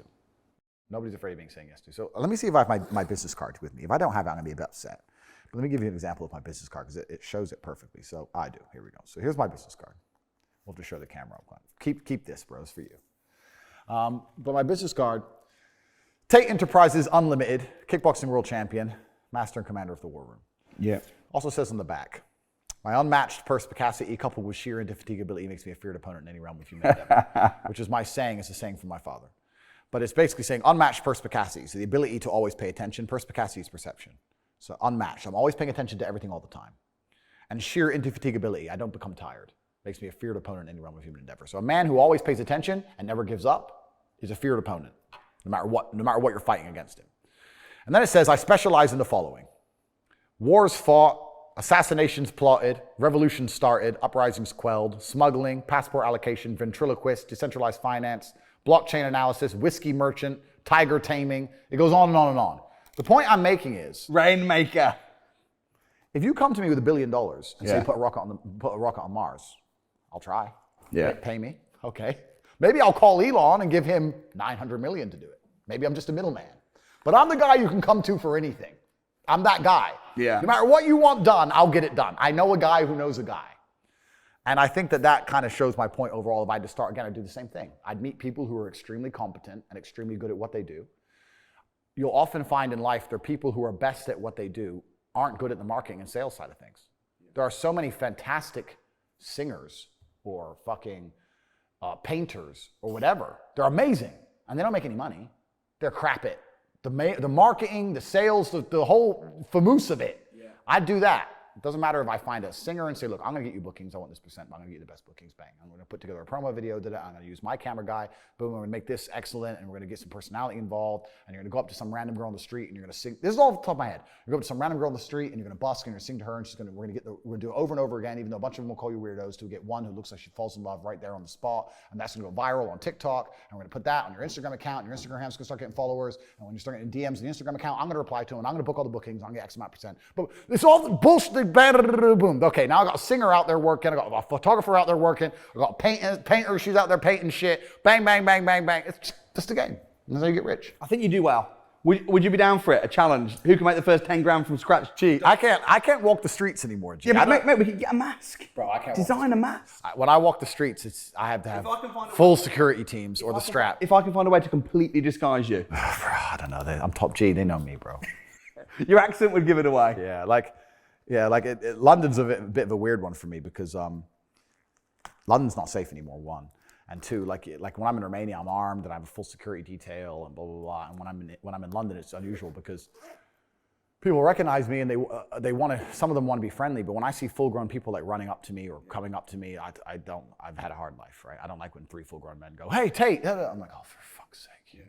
I just don't like it. So I have to have a security team. Do you have people, do you get pretty mobbed in the streets? Oh, bro, it's crazy. I don't know if you've seen, there's a couple, some videos. Yeah, like if I walk into a hotel and someone sees it and puts it on Instagram or Snapchat and they work out, it's me. There's just thousands of people outside. Wow. It's crazy. It's really nuts. And that's because, like I said, I've inspired the masculine youth a lot. So a lot of 19-year-olds have nothing else to do but try and get a picture with me.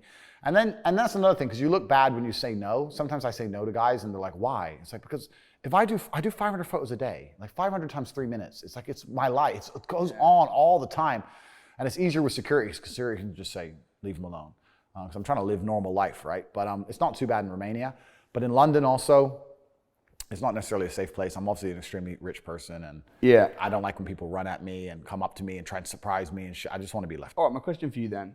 When are you gonna, because you need to, do an event, bro? Start doing an event. You can get your security. It can be all controlled in London, Dubai, even Romania. Yeah. So when are you gonna do events? Yeah. It's fun. Is it fun? It's very fun. Yeah, I've never done a speaking event, but I actually have my first one booked. I'm doing my first speaking event in Dubai.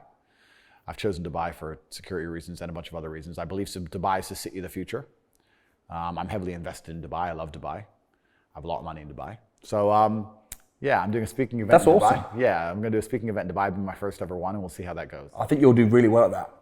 I'm okay at talking, so we'll see. That'll be fun. It'll be good to like meet people and do the event and in a controlled manner and talk to everybody.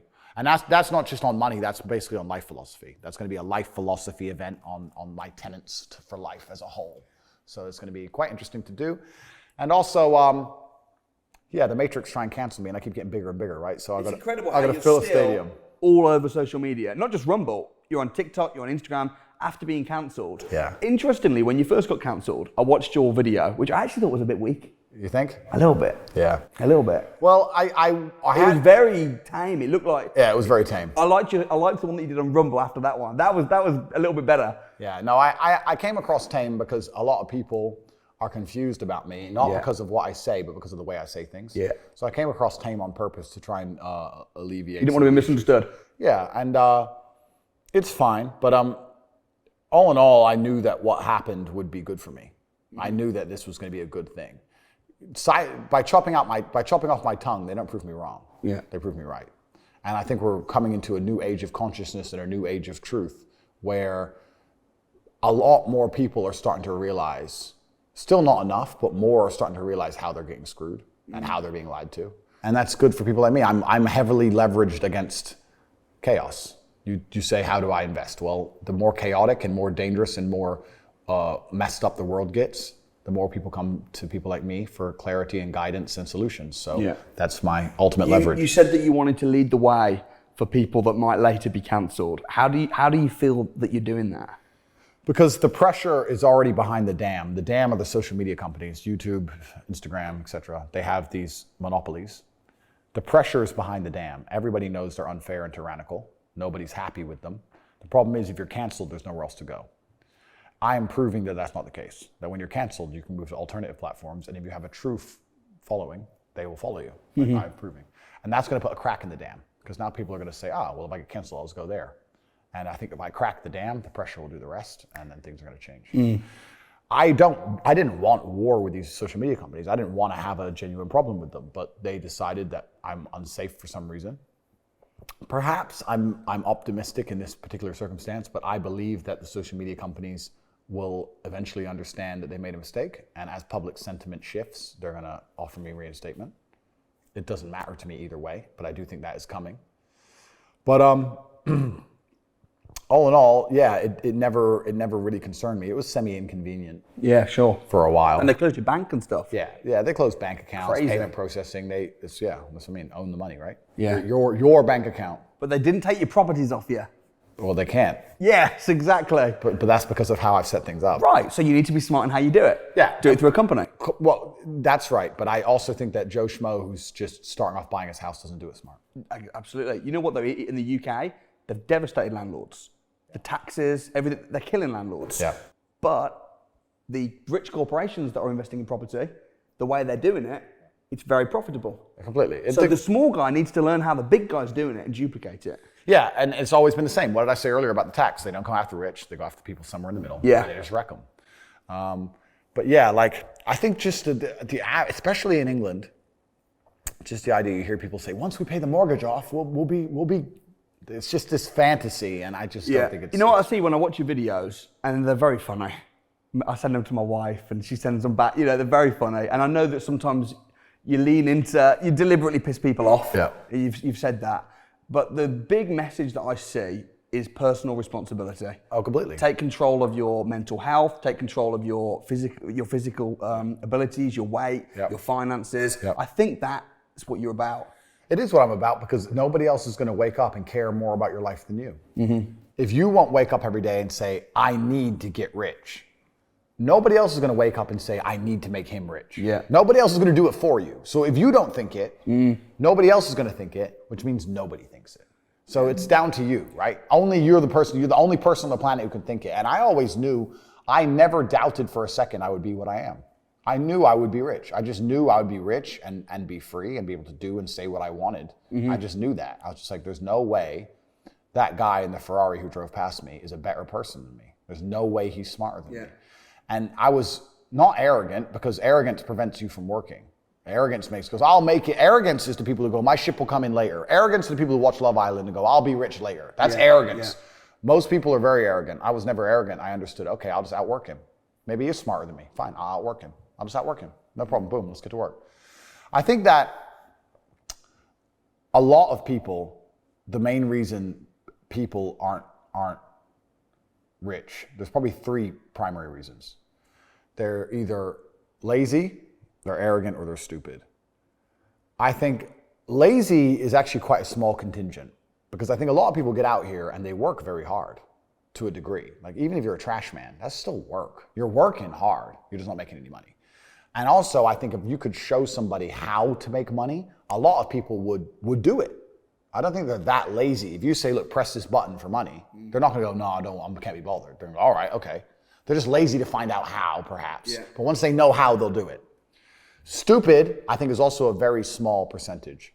I think that stupid is a small percentage, because I don't think that IQ, in fact, it's been proven, IQ has nothing to do with how successful you are. Right. Very rich people, very smart people are broke. Yeah. Very dumb people are rich. Yeah. So I don't think that stupid is the reason people aren't rich. The reason 98% of people aren't rich is because they're arrogant. They're brutally arrogant. And I say that because you will stand up and say, I'm going to do an event and I'm going to teach you how to make money from real estate. And people will look at you with all your success and go, what does he know? Fuck him. Not worth my time. You're the millionaire. They ain't. I'll sit here and say, I'll give you free tips on how to make money online. Hundreds of millions of dollars. Go to corporate.com. You can sign up. Get it free. Email newsletter. Yeah, I saw him on TikTok. He's full of shit. How arrogant, genuinely arrogant in your soul must you be as an individual to look at people who are massively successful with all the credentials and all the proof for all the things they talk about and believe for some reason you're too good to listen to them. Yeah. That's just arrogance. If Mike Tyson walked in here and said he's gonna teach me how to punch, even though I'm already a kickboxing world champion, I'd listen. It's Mike Tyson. If Beethoven walked in, if he resurrected and walked in and said he's gonna teach me piano, I'd listen. Yeah. But if I sit there and say, look, this is how you make money, there's a large contingent of people out here who go, yeah, but you know what, Tate, I don't like him. I didn't ask you to like me. I'm telling you how to make money. Yeah. They're just arrogant. People are brutally arrogant, and it holds them back. They refuse to fucking learn or listen to anything. And they're dummies. A bunch of fucking dummies. And arrogance is the reason 98% of people don't have any money. That's why. They're just fucking arrogant and stupid. Yeah, very interesting. Is there anything that you regret from, the last sort of 6-12 months? No. I don't operate in that frame anyway. I don't believe in regret. It's not a frame I operate in. Secondly, I know I'm that guy that no matter what happens to me, I'll make it into a positive. Yeah.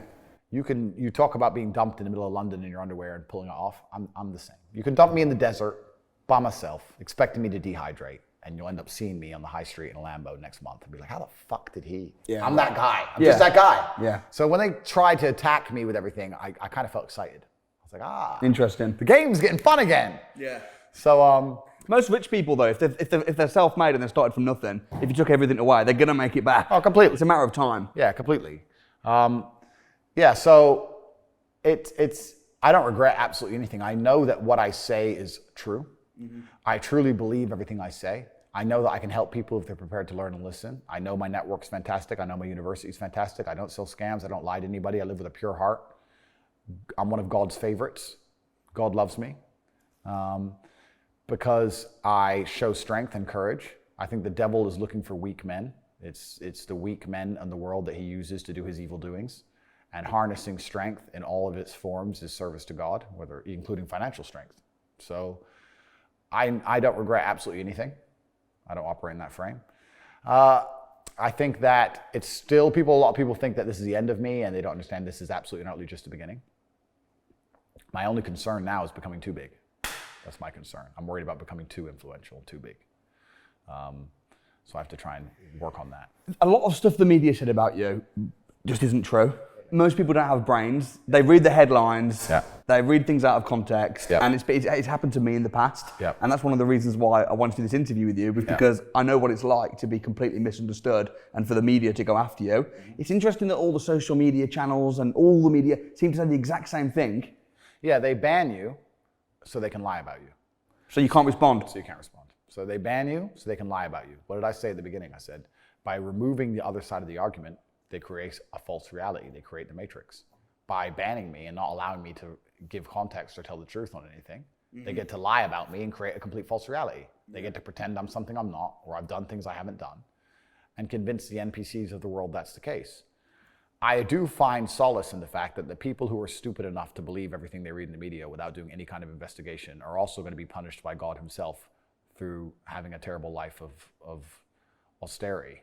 Those kind of people who just believe everything they read in the news are the people who suffer the most in this world, because they're not the people who are smart enough to break outside of the matrix. They're firmly inside of it. They are the slaves. So I kind of feel good when someone goes, I read this and I believe it all. I'm like, oh, so if you believe all that, then you also believe all of this, so your life's shit. So cool. All right, bro, you keep believing it. I'm off. I gotta go I'm off to the yacht. So God already punishes them, which is fine. But yeah, it's kind of scary to a degree. I guess you could look at it from that way and understand it's kind of scary that there's people in the world who have that much power, who can just silence you and then lie about you. And I'd also like to state that I do think that 99% of people in the world in my position would have some kind of detrimental mental health effect from it. For sure. I am fortunate that I am iron-minded. I'm also fortunate that I'm extremely capable.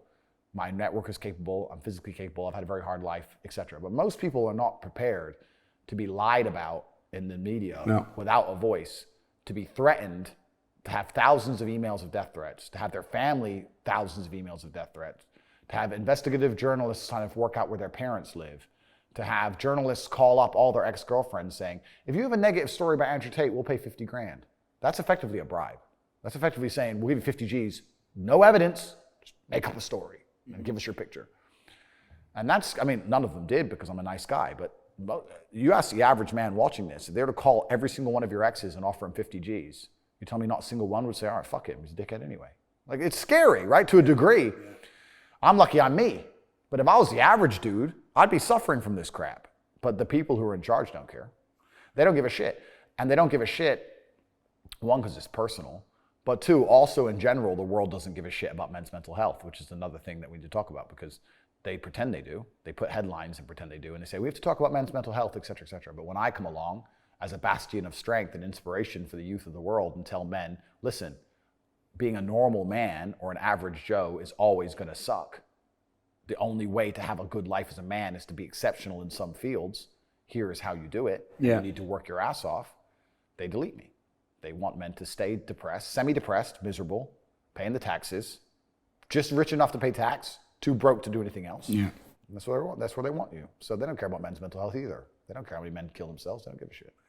Have you had many people message you directly saying, I'm really offended? Or do you think it's more just the media trying to make out that people are? It's a very vocal minority. So at the height of the absolute clown world, at the height of the circus, there was three or four weirdos who were emailing me on repeat death threats and stuff. But I had hundreds of thousands of emails of support. Are you suing these guys? So I'm taking legal repercussion. I'm looking into it. But I know the ultimate victory is just my monumental success. The ultimate victory, the people are sitting there going, I thought we canceled this guy. Yeah. He's still here and everyone still loves him. I thought we lied about him. Why didn't the lie work? So that's the ultimate success. But yeah, it's kind of crazy, but God doesn't give us battles that we're not prepared to deal with. And it's also allowed me to emerge galvanized. So I learned that if they can take away my Uber account and my bank account and my payment processing and my things I didn't even use. In fact, the only people I replied to was Airbnb. Airbnb emailed me and said, Mr. Tate, in light of recent media coverage, our values and commitments to inclusion mean you are no longer welcome to use the platform, something. And it was signed by a guy called David. I remember seeing David. And I was getting all these emails in the same day. And the only one I replied to was Airbnb. I said, bro, I haven't used Airbnb in about 4.5 years. Like, why are you trying to feel included, banning me? I don't use your website. I don't know, they're just trying to jump in on the bandwagon. Let's ban him. I don't book your shit. I don't even remember making an account. I don't think I've ever stayed in an Airbnb in my life. I don't know why I even had an account, but they were desperate to ban me for some reason. What's the reason? It is a bit crazy because there's a lot of people that are very famous that say a lot of outrageous things. I mentioned this in a video that I did where I mentioned you about like Cardi B, for instance, who used to drug men and steal from them. Because she sold her soul. She's owned. Cardi B is owned. Record companies own her. She's paid money by sponsorship brands, etc. She has meetings in private rooms where people tell her what to say, what narratives to take. She is owned. She's an owned individual. I'm completely independent and sovereign. Which is why when they attempted to destroy all my financials, I realized that, just like I said earlier, you don't own anything like you think you do. I'm in a position now where I'm building my own bank. I thought, okay, fuck the banks, I'll build one. So I'm not gonna talk about how I'm doing that, but I'm building my own bank from the ground up. I will start my own bank, the Bank of Tate. It sounds very exciting. But that's the only way now. That's what you have to do, right? So now I'm in a position where like I need to fucking make a bank now. Yeah. So I guess I better go get it done.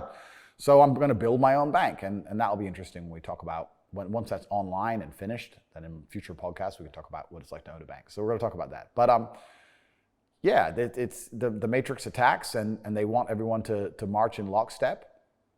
I'm not going to do that.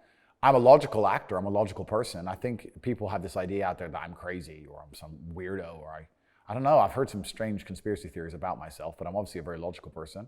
And truthfully, the meta point is that a lot of the people who dislike me don't live lives I'd want to live. So it's very easy for me to discredit their thinking. When someone goes, you're wrong. And I go, well, if I'm wrong, but I get to be me, and you're right, but you get to be you, perhaps being wrong is fine. That's interesting, yeah. Because a lot of them are not living existences I could tolerate. Yeah. So most of my biggest haters I can glance at and go, cool. I would never adopt their thinking. Because why would I want to think like somebody who I don't want to be? When you were on YouTube, do you know what your ratio was of men and women? No idea. I never had never checked? Never checked. And I never had a monetized video. So I was giving YouTube billions and billions of views. I never even monetized my videos. I didn't monetize any of it because I didn't think they'd even let me. In fact, when I first got 100K subs, I subscribed, I requested my plaque. You know, you get that plaque. Oh, yeah. And they said no. Interesting. They're like, no, sir. Then they banned me. So, what's your message to the women? Because a lot of your videos seem very much kind of aimed at guys. Yeah.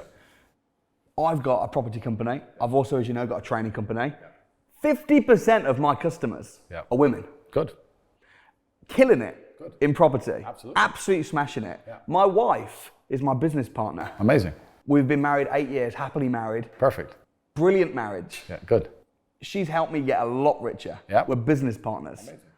Do you think that your message, and I know you're not this crazy person that the media make out, but do you not think that the way you are, referring to women as bitches? Do I refer to women as bitches? Yes, you do. Okay, well, first things first, let's talk about that. If I make a joke or I say, oh yeah, I can't, you have to give me an example where I even say that, because I don't think I say that publicly, or I don't think I say that often. But every rap song says women are bitches anyway. Like, I'm not saying that it's okay to say, and I'm not saying that I view women that way, but to sit here and say that I call women bitches when every single song on the radio is talking about stabbing people and calling women bitches is kind of hypocritical. I don't call women bitches anyway. I don't think I do. You'd have to give me a very specific example of that. I'm very sure I don't. Do you think that your attitude maybe, or the way that you come across towards women is a little bit maybe insulting towards women? Or, I know you inspire a lot of men. Yeah. 50% of my audience are women. Yeah. And I want to train them up and empower them as well. So I'm mindful of... I understand. You understand what I'm saying? Yeah. I think people who watch my content in its long form understand that I talk about being a protector and a provider for women. Yeah, you do. I truthfully believe that men and women are very different. Mm-hmm. I don't think we're the same. I think we're very different. I don't think one is better than the other. I just think that the reason the world a lot of the problems we're in today is based on the fact that we're forgetting that men and women are slightly different.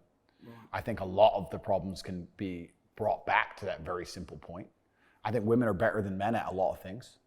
I think men are better than women at some things. And that's what I say. Yeah. And I say in some scenarios, I would trust a man, and in some scenarios, I would trust a woman. And I don't believe they're interchangeable and exactly the same. And I think in most of the world, that's accepted as complete truth. In most of the world, they'll accept that a woman is better at this and a man is better at this. And if you work together, you're a perfect partnership and harmony. I don't mean to be disparaging or insulting to women, but I will say the truth. I will tell the truth. I will not sit and lie to the world. I'll say what I truly believe. I just think we do different things. And I think that that's how the world works in most of the world today. When it comes to business. Business, listen, men make money, women make money. Making money is fine. Men have advantages, women have advantages. Business just proves my point further. The advantages that women have in business are different than the advantages men have in business. I knew when I was doing sales jobs, women who were very beautiful, who did fantastic in sales. They could use beauty and going on that. They could get all the appointments they wanted. Oh, it was hard for me to get a guy to come to dinner. They could get the dinners. They could get the dinners all day. I don't know how good they were at sales. They may not have been as good as some of the other people in the office, but they got so many more leads that they closed more. Her advantages were different than the man's advantages, right? So saying that men and women are different is not disparaging or insulting to either one of them. I've been making videos on the internet for a long time. Sure, I can't sit here and honestly say, because I'm a professional, I don't lie, I can't sit here and honestly say I didn't say at some point, hey, this dickhead came in with his bitch, when I'm telling a story. I probably did say that.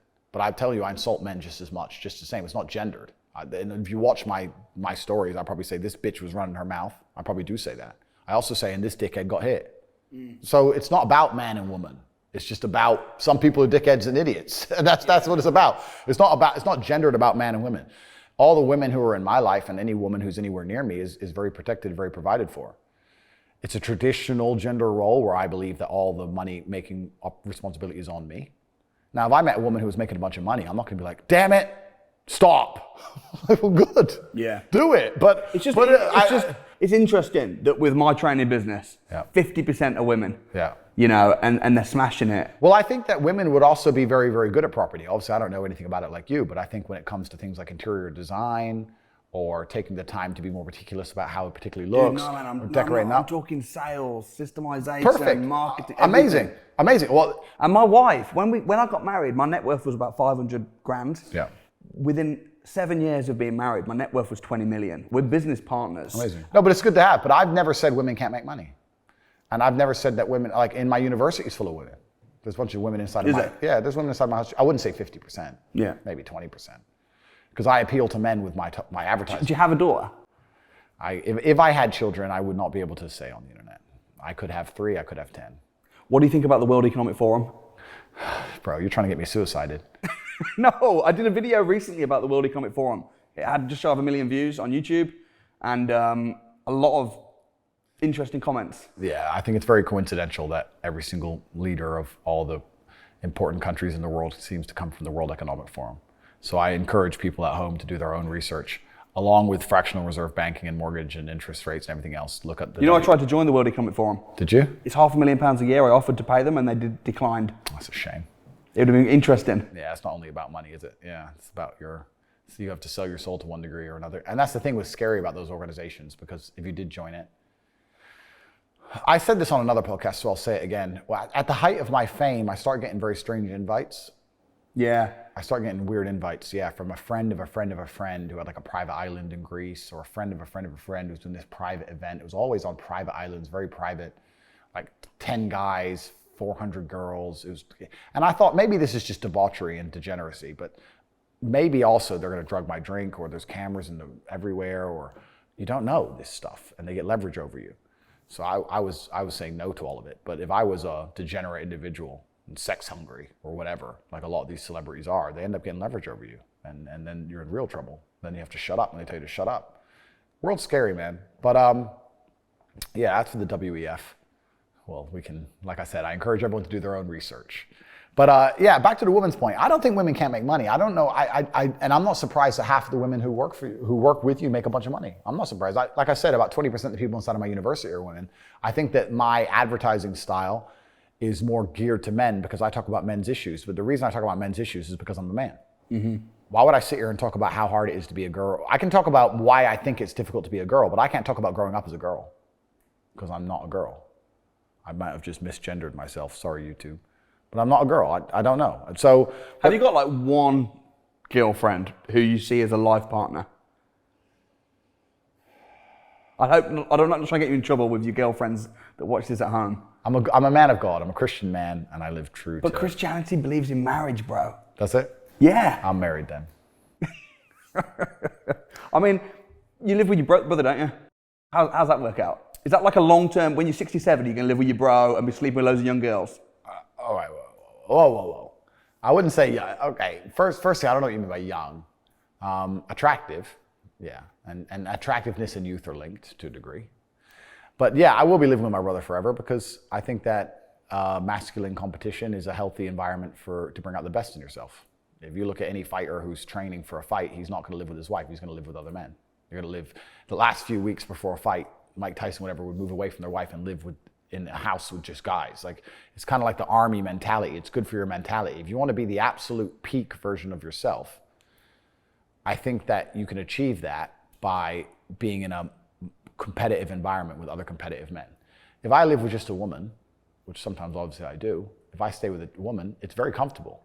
It's very comfortable. It's a great place. Like, just food, she's nice, let's watch TV, calm down, don't worry. It's a very comforting place, which is great, but I don't think that comfort brings out the best in me. Whereas if I live with my brother, he's like, I've just done 600 push-ups, you're a pussy. Then I have to do 601. Then he does 602. Then he does 603. It's interesting. And that's it. And there's competitiveness. If I'm hanging with my boys and we're all talking about how much money we made that week, it pisses me off. If I'm hanging with my girl, we don't talk about that really. Or if we do, we're on the same team, so it's different. Do you not think that to be the best version of yourself, you need competition. Well, without competitiveness, without competition, how are you going to be the best version of yourself? Right? You're always going to do better and run further and push harder against someone else. So having that friendly, competitive element is how you become the best version of yourself. So that's why I like living with my brother for that reason. Do you not think though, if you found a woman who you could be your business partner with, and do you not think, can you never see just getting married, being with one woman, having kids, having a family home, living close to your brother? My brother lives 2-minute walk away from me. We're business partners. He's got his family. I've got my family. Does that not appeal to you at all? Is there nothing about that where you think, you know what, maybe? God has a plan. Yeah. We will see. Yeah. What do you want to be remembered for? God also has a plan for that. I think I'm going to be remembered positively. I've not snaked anyone. I've not lied to anyone. I don't lie to people. I don't scam people. I don't do anybody harm. I try my very, very best to live a peaceful life. I think I'll be remembered for being one of the first major voices in the breaking of the big tech monopoly. That's going to be exciting. Since I've moved over to Rumble, the world's already began to change in real time. Russell Brand's now moved over. Steve will do it. One of the Nelk boys and big Twitch streamers, big YouTubers are all moving over. I started all of it a month ago. Yeah. And they've just gone public. So that's $RUM on the NASDAQ. I think across the next 10 years, as YouTube continue their censorship, especially with the elections coming up and these kind of things, and they continue their censorship and people get more and more tired of it, they're going to be moving to alternative platforms. So I think Rumble stock's going to go to the moon. There's a tip for everyone who's looking to make money. That'll make me a billionaire. And then what am I going to do? Buy more cars. Yes. What else is there to do? What is it that you love about cars so much? Because you have, 28 supercars. How much? I Googled how much it is to buy a Bugatti. Could not believe it. Because I thought, a couple mine's not a normal one. How much did you pay for it? By the time I got it on the road with everything, 5.2. Damn. Yeah. How do you justify that? Because it's beautiful. I'd rather have the car than the money. That's how I justify it.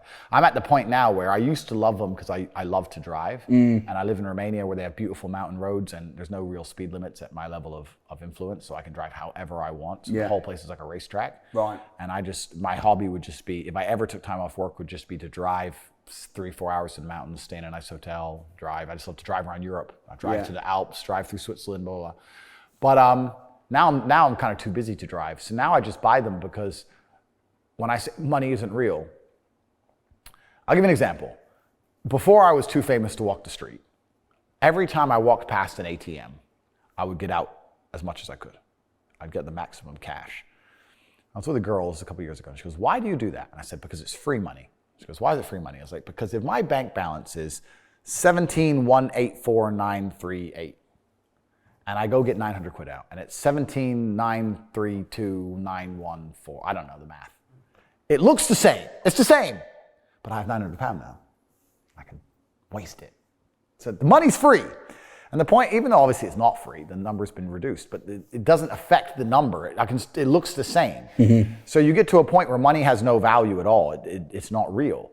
So if someone goes to me, there's a new Ferrari, do you want it? And I think, do I want it? Maybe. I might one day look at it and go, that's nice. That's worth 500 grand to me. To just look at it and go, it's a nice car on the driveway. That's worth it because the money has no value. So it's like, well, fuck it then. Everything is free. I try and explain this to people what it's like to be really, truly, truly rich. Everything is free. Nothing has a price. No matter what I want, it's basically free. Outside of mega yachts and the most expensive properties on the planet, everything is free. So it's just, do I want something at all? Even if I only want it 1%, I'll take it. The hotel I stay in London, I stay in it, and let's say it's supposed to be £2,500 a night. I get a suite every time for £9,000 a night because the shower head is different. I like the shower head. A shower head is worth 7 G's a night to me. Because the money has the money is so invaluable that tiny things are worth everything. Does that make sense? I don't know how else to explain it. Yeah, the world's free. I just walk around and everything's free. Do I want it? A tiny bit, yeah. And then so we'll take it then, because the money doesn't mean anything. That's kind of how it feels. You get to a certain level of wealth. And that's why I say money's not real. It's not real. None of it's real. And another thing I will quickly say, people say, what's the coolest thing about being rich? The three coolest things about being rich, I will say here. Oh, there's three? There's three. One, and it's only fun because I get to compare it to the brokey days, is eating whatever I want. And I know that sounds stupid, but like going into a restaurant and going, I want all four of those things. That sounds good. Give me all four, and having a little bit of each one and then fucking it off. Just having thousands of pounds bills of food. That's the first thing that's cool. The second thing that is absolutely and utterly a life hack is time travel, is private jets.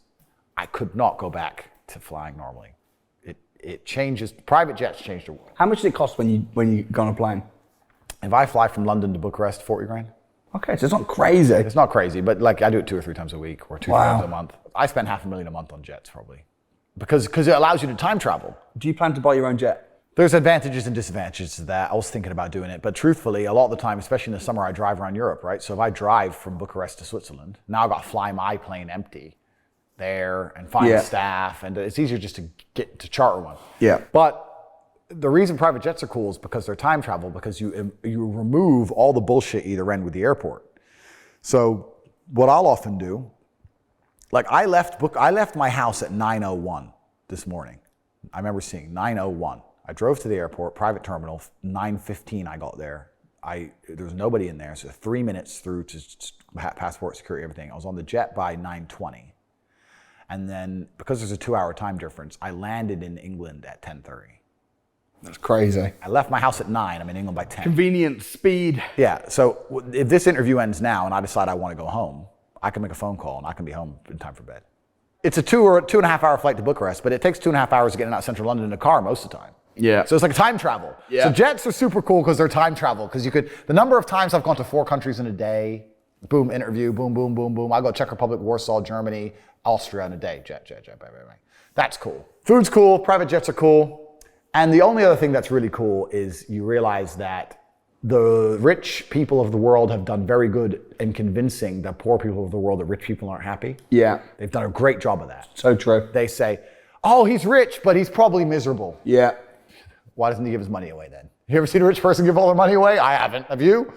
I mean, and if he is miserable, the money's not making him miserable. Like, maybe it's something else. Of course, money can't buy happiness. I agree. But money is the third most important thing in the world. First is your health, because you have nothing if you're going to die.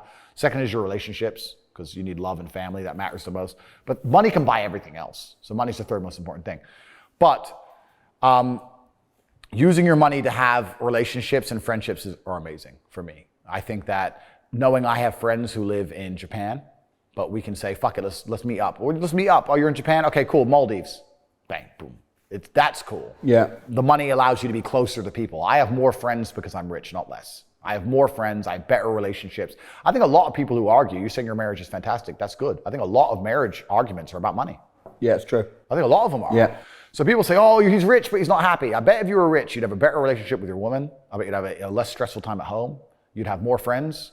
Like it's amazing for relationships. That's the coolest thing about it. That's one of the reasons why I probably haven't argued. Because even though I wasn't rich, I was still worth $500,000. I was doing okay. Completely. And then we've not been short of money. It's just another source of stress, isn't it? Yeah, it is. Yeah. So it's another thing not to worry about. Yeah. Talk to me about this then, man. Because when I went to Beverly Hills, I hired some supercars. Yeah. Because I'm not a massive car guy. Okay. So I got like a Lamborghini. Yeah. Had it for about a week. Then I got a Ferrari. And personally, I know you love driving fast and that. Yeah. The speed bumps, going to the cinema, going to the car park, I couldn't even reach out to get out the car. I was just like, this is crap. Yeah. When I got back, I was just enjoying my Range Rover. Yeah. So maybe I'm missing something. Maybe it's an acquired. No, it depends on the country. In America, for sure, I agree with you. In America, I wouldn't even have cars. Another thing is this, sorry to cut you. Sure. Like when we last met, Yeah. your car, bro. It's true. Like you literally. I had a brand new. I had to pick you up in my Range Rover. I know. I had a brand new limited edition 1,100 horsepower Porsche and it wouldn't start. But it wouldn't start. Right. And then literally you were messing around, faffing around, and I'm thinking, you know what, I can't be doing with this. I want my big fat Range that massages me and has a fridge in it. I'm done. Well, I have both. I have a Range too. I have a Range too. But no, you're right. But everything that's beautiful in life comes with headache. It's kind of like sometimes my cars mess up and they're headache, and I try and explain it like if you get a beautiful girlfriend, sometimes she's headache. You get a beautiful car, sometimes it's headache. Yeah. That's life, right? But they're a hobby now. But Romania and Europe, I think, is beautiful to drive in. And maybe it comes back into that old story of me seeing the guy in the Ferrari. It's kind of funny. I have another similar story, probably the last story I'll tell. I told about the Ferrari driving past me in college. I'll give you another story. I was selling TV advertising, and I had a meeting in Seven Oaks, Kent, on a Monday morning to go down and sell television advertising. And on Sunday afternoon, I was eating in Nando's in Luton, in the Galaxy Center, and I watched a van. I watched it happen. I was eating, and I saw a van just reversing, and I just watched it reverse into my car. I was like, you're fucking kidding me. I went out there, he gave me insurance details, whatever, but the front of my car is messed up now, yeah? But I had this meeting, so I had to drive this busted BMW down to this meeting. And I just thought, I'll park far away so the guy doesn't see my broken car. Because I'm selling something prestigious. TV advertising is expensive, it's prestige, you can't go. It's not anymore, but it was back then. So I'm driving my broken BMW, I get to Kent, just went along the M25, whatever. And I'm sitting there at the traffic lights at about 10 a.m. on a Tuesday morning, and this Aston Martin pulls up next to me with the roof down, and it had a Swedish number plate, Sweden. And it was a guy and this blonde chick, and they were blaring music. And I was sitting there in my BMW with a broken front, and I kind of didn't want to give him I didn't want to look because I wanted to make him feel good. But I kind of glanced and I thought, this prick, he's from Sweden. Why is he in Kent? Where did he come from? It's Tuesday, he's listening to music, he's got this hot chick. He ain't going to work. What's he doing? And here I am doing this broken car. Anyway, I went to the meeting, didn't even get the deal, blah, blah, blah, long story short. Maybe that's kind of like world going full circle, because now I drive through Romania. Yeah. And I have a hot chick next to me in my Lambo or my Bugatti or my Ferrari, whatever. And the Romanian kid looks at me and goes, how's this English guy in this Lamborghini with this hot chick? He ain't going to work. It's kind of like the world's like, I'm now him. Yeah. It's kind of cool from that perspective. Maybe that's why I love cars. I don't know. A lot of my stories on me realizing how the matrix needs to be broken were semi-related to cars, because when you start seeing a car the price of a house, and then you start seeing people with 30 of them, that's got to wake you up. That's got to wake you up. That I try and say this to people. Let's imagine, what's a good wage in England? 100 grand a year? 100 grand, yeah. 100 grand a year, good wage, yeah? What's that, on 100 grand, what you paying, 40 or 50% tax? Probably about 40%. Okay, so let's say you're getting 60 grand a year. Let's imagine you're earning 100 grand a year. You're successful inside of the matrix. You're a successful slave. You make 60 grand a year. Let's imagine you can live for free, eat for free, you walk to work, you never buy clothes. Let's imagine you save 100% of your money, 60 grand each year. I don't want to do the math off the top of my head, but my Bugatti was 5.2. What is that? Is that like 90 years? It's a lifetime of saving. That's a lifetime of slave work without spending a penny ever once.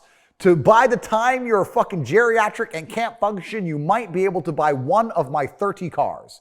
If that does not tell you the matrix must be cracked and there's other ways to make money, then nothing fucking will. Because if you think you're just going to work your way to the top and just stick to the rules, you're a dummy. No, you won't. You need to find modern wealth creation methods. You need to hack real estate like you've obviously done.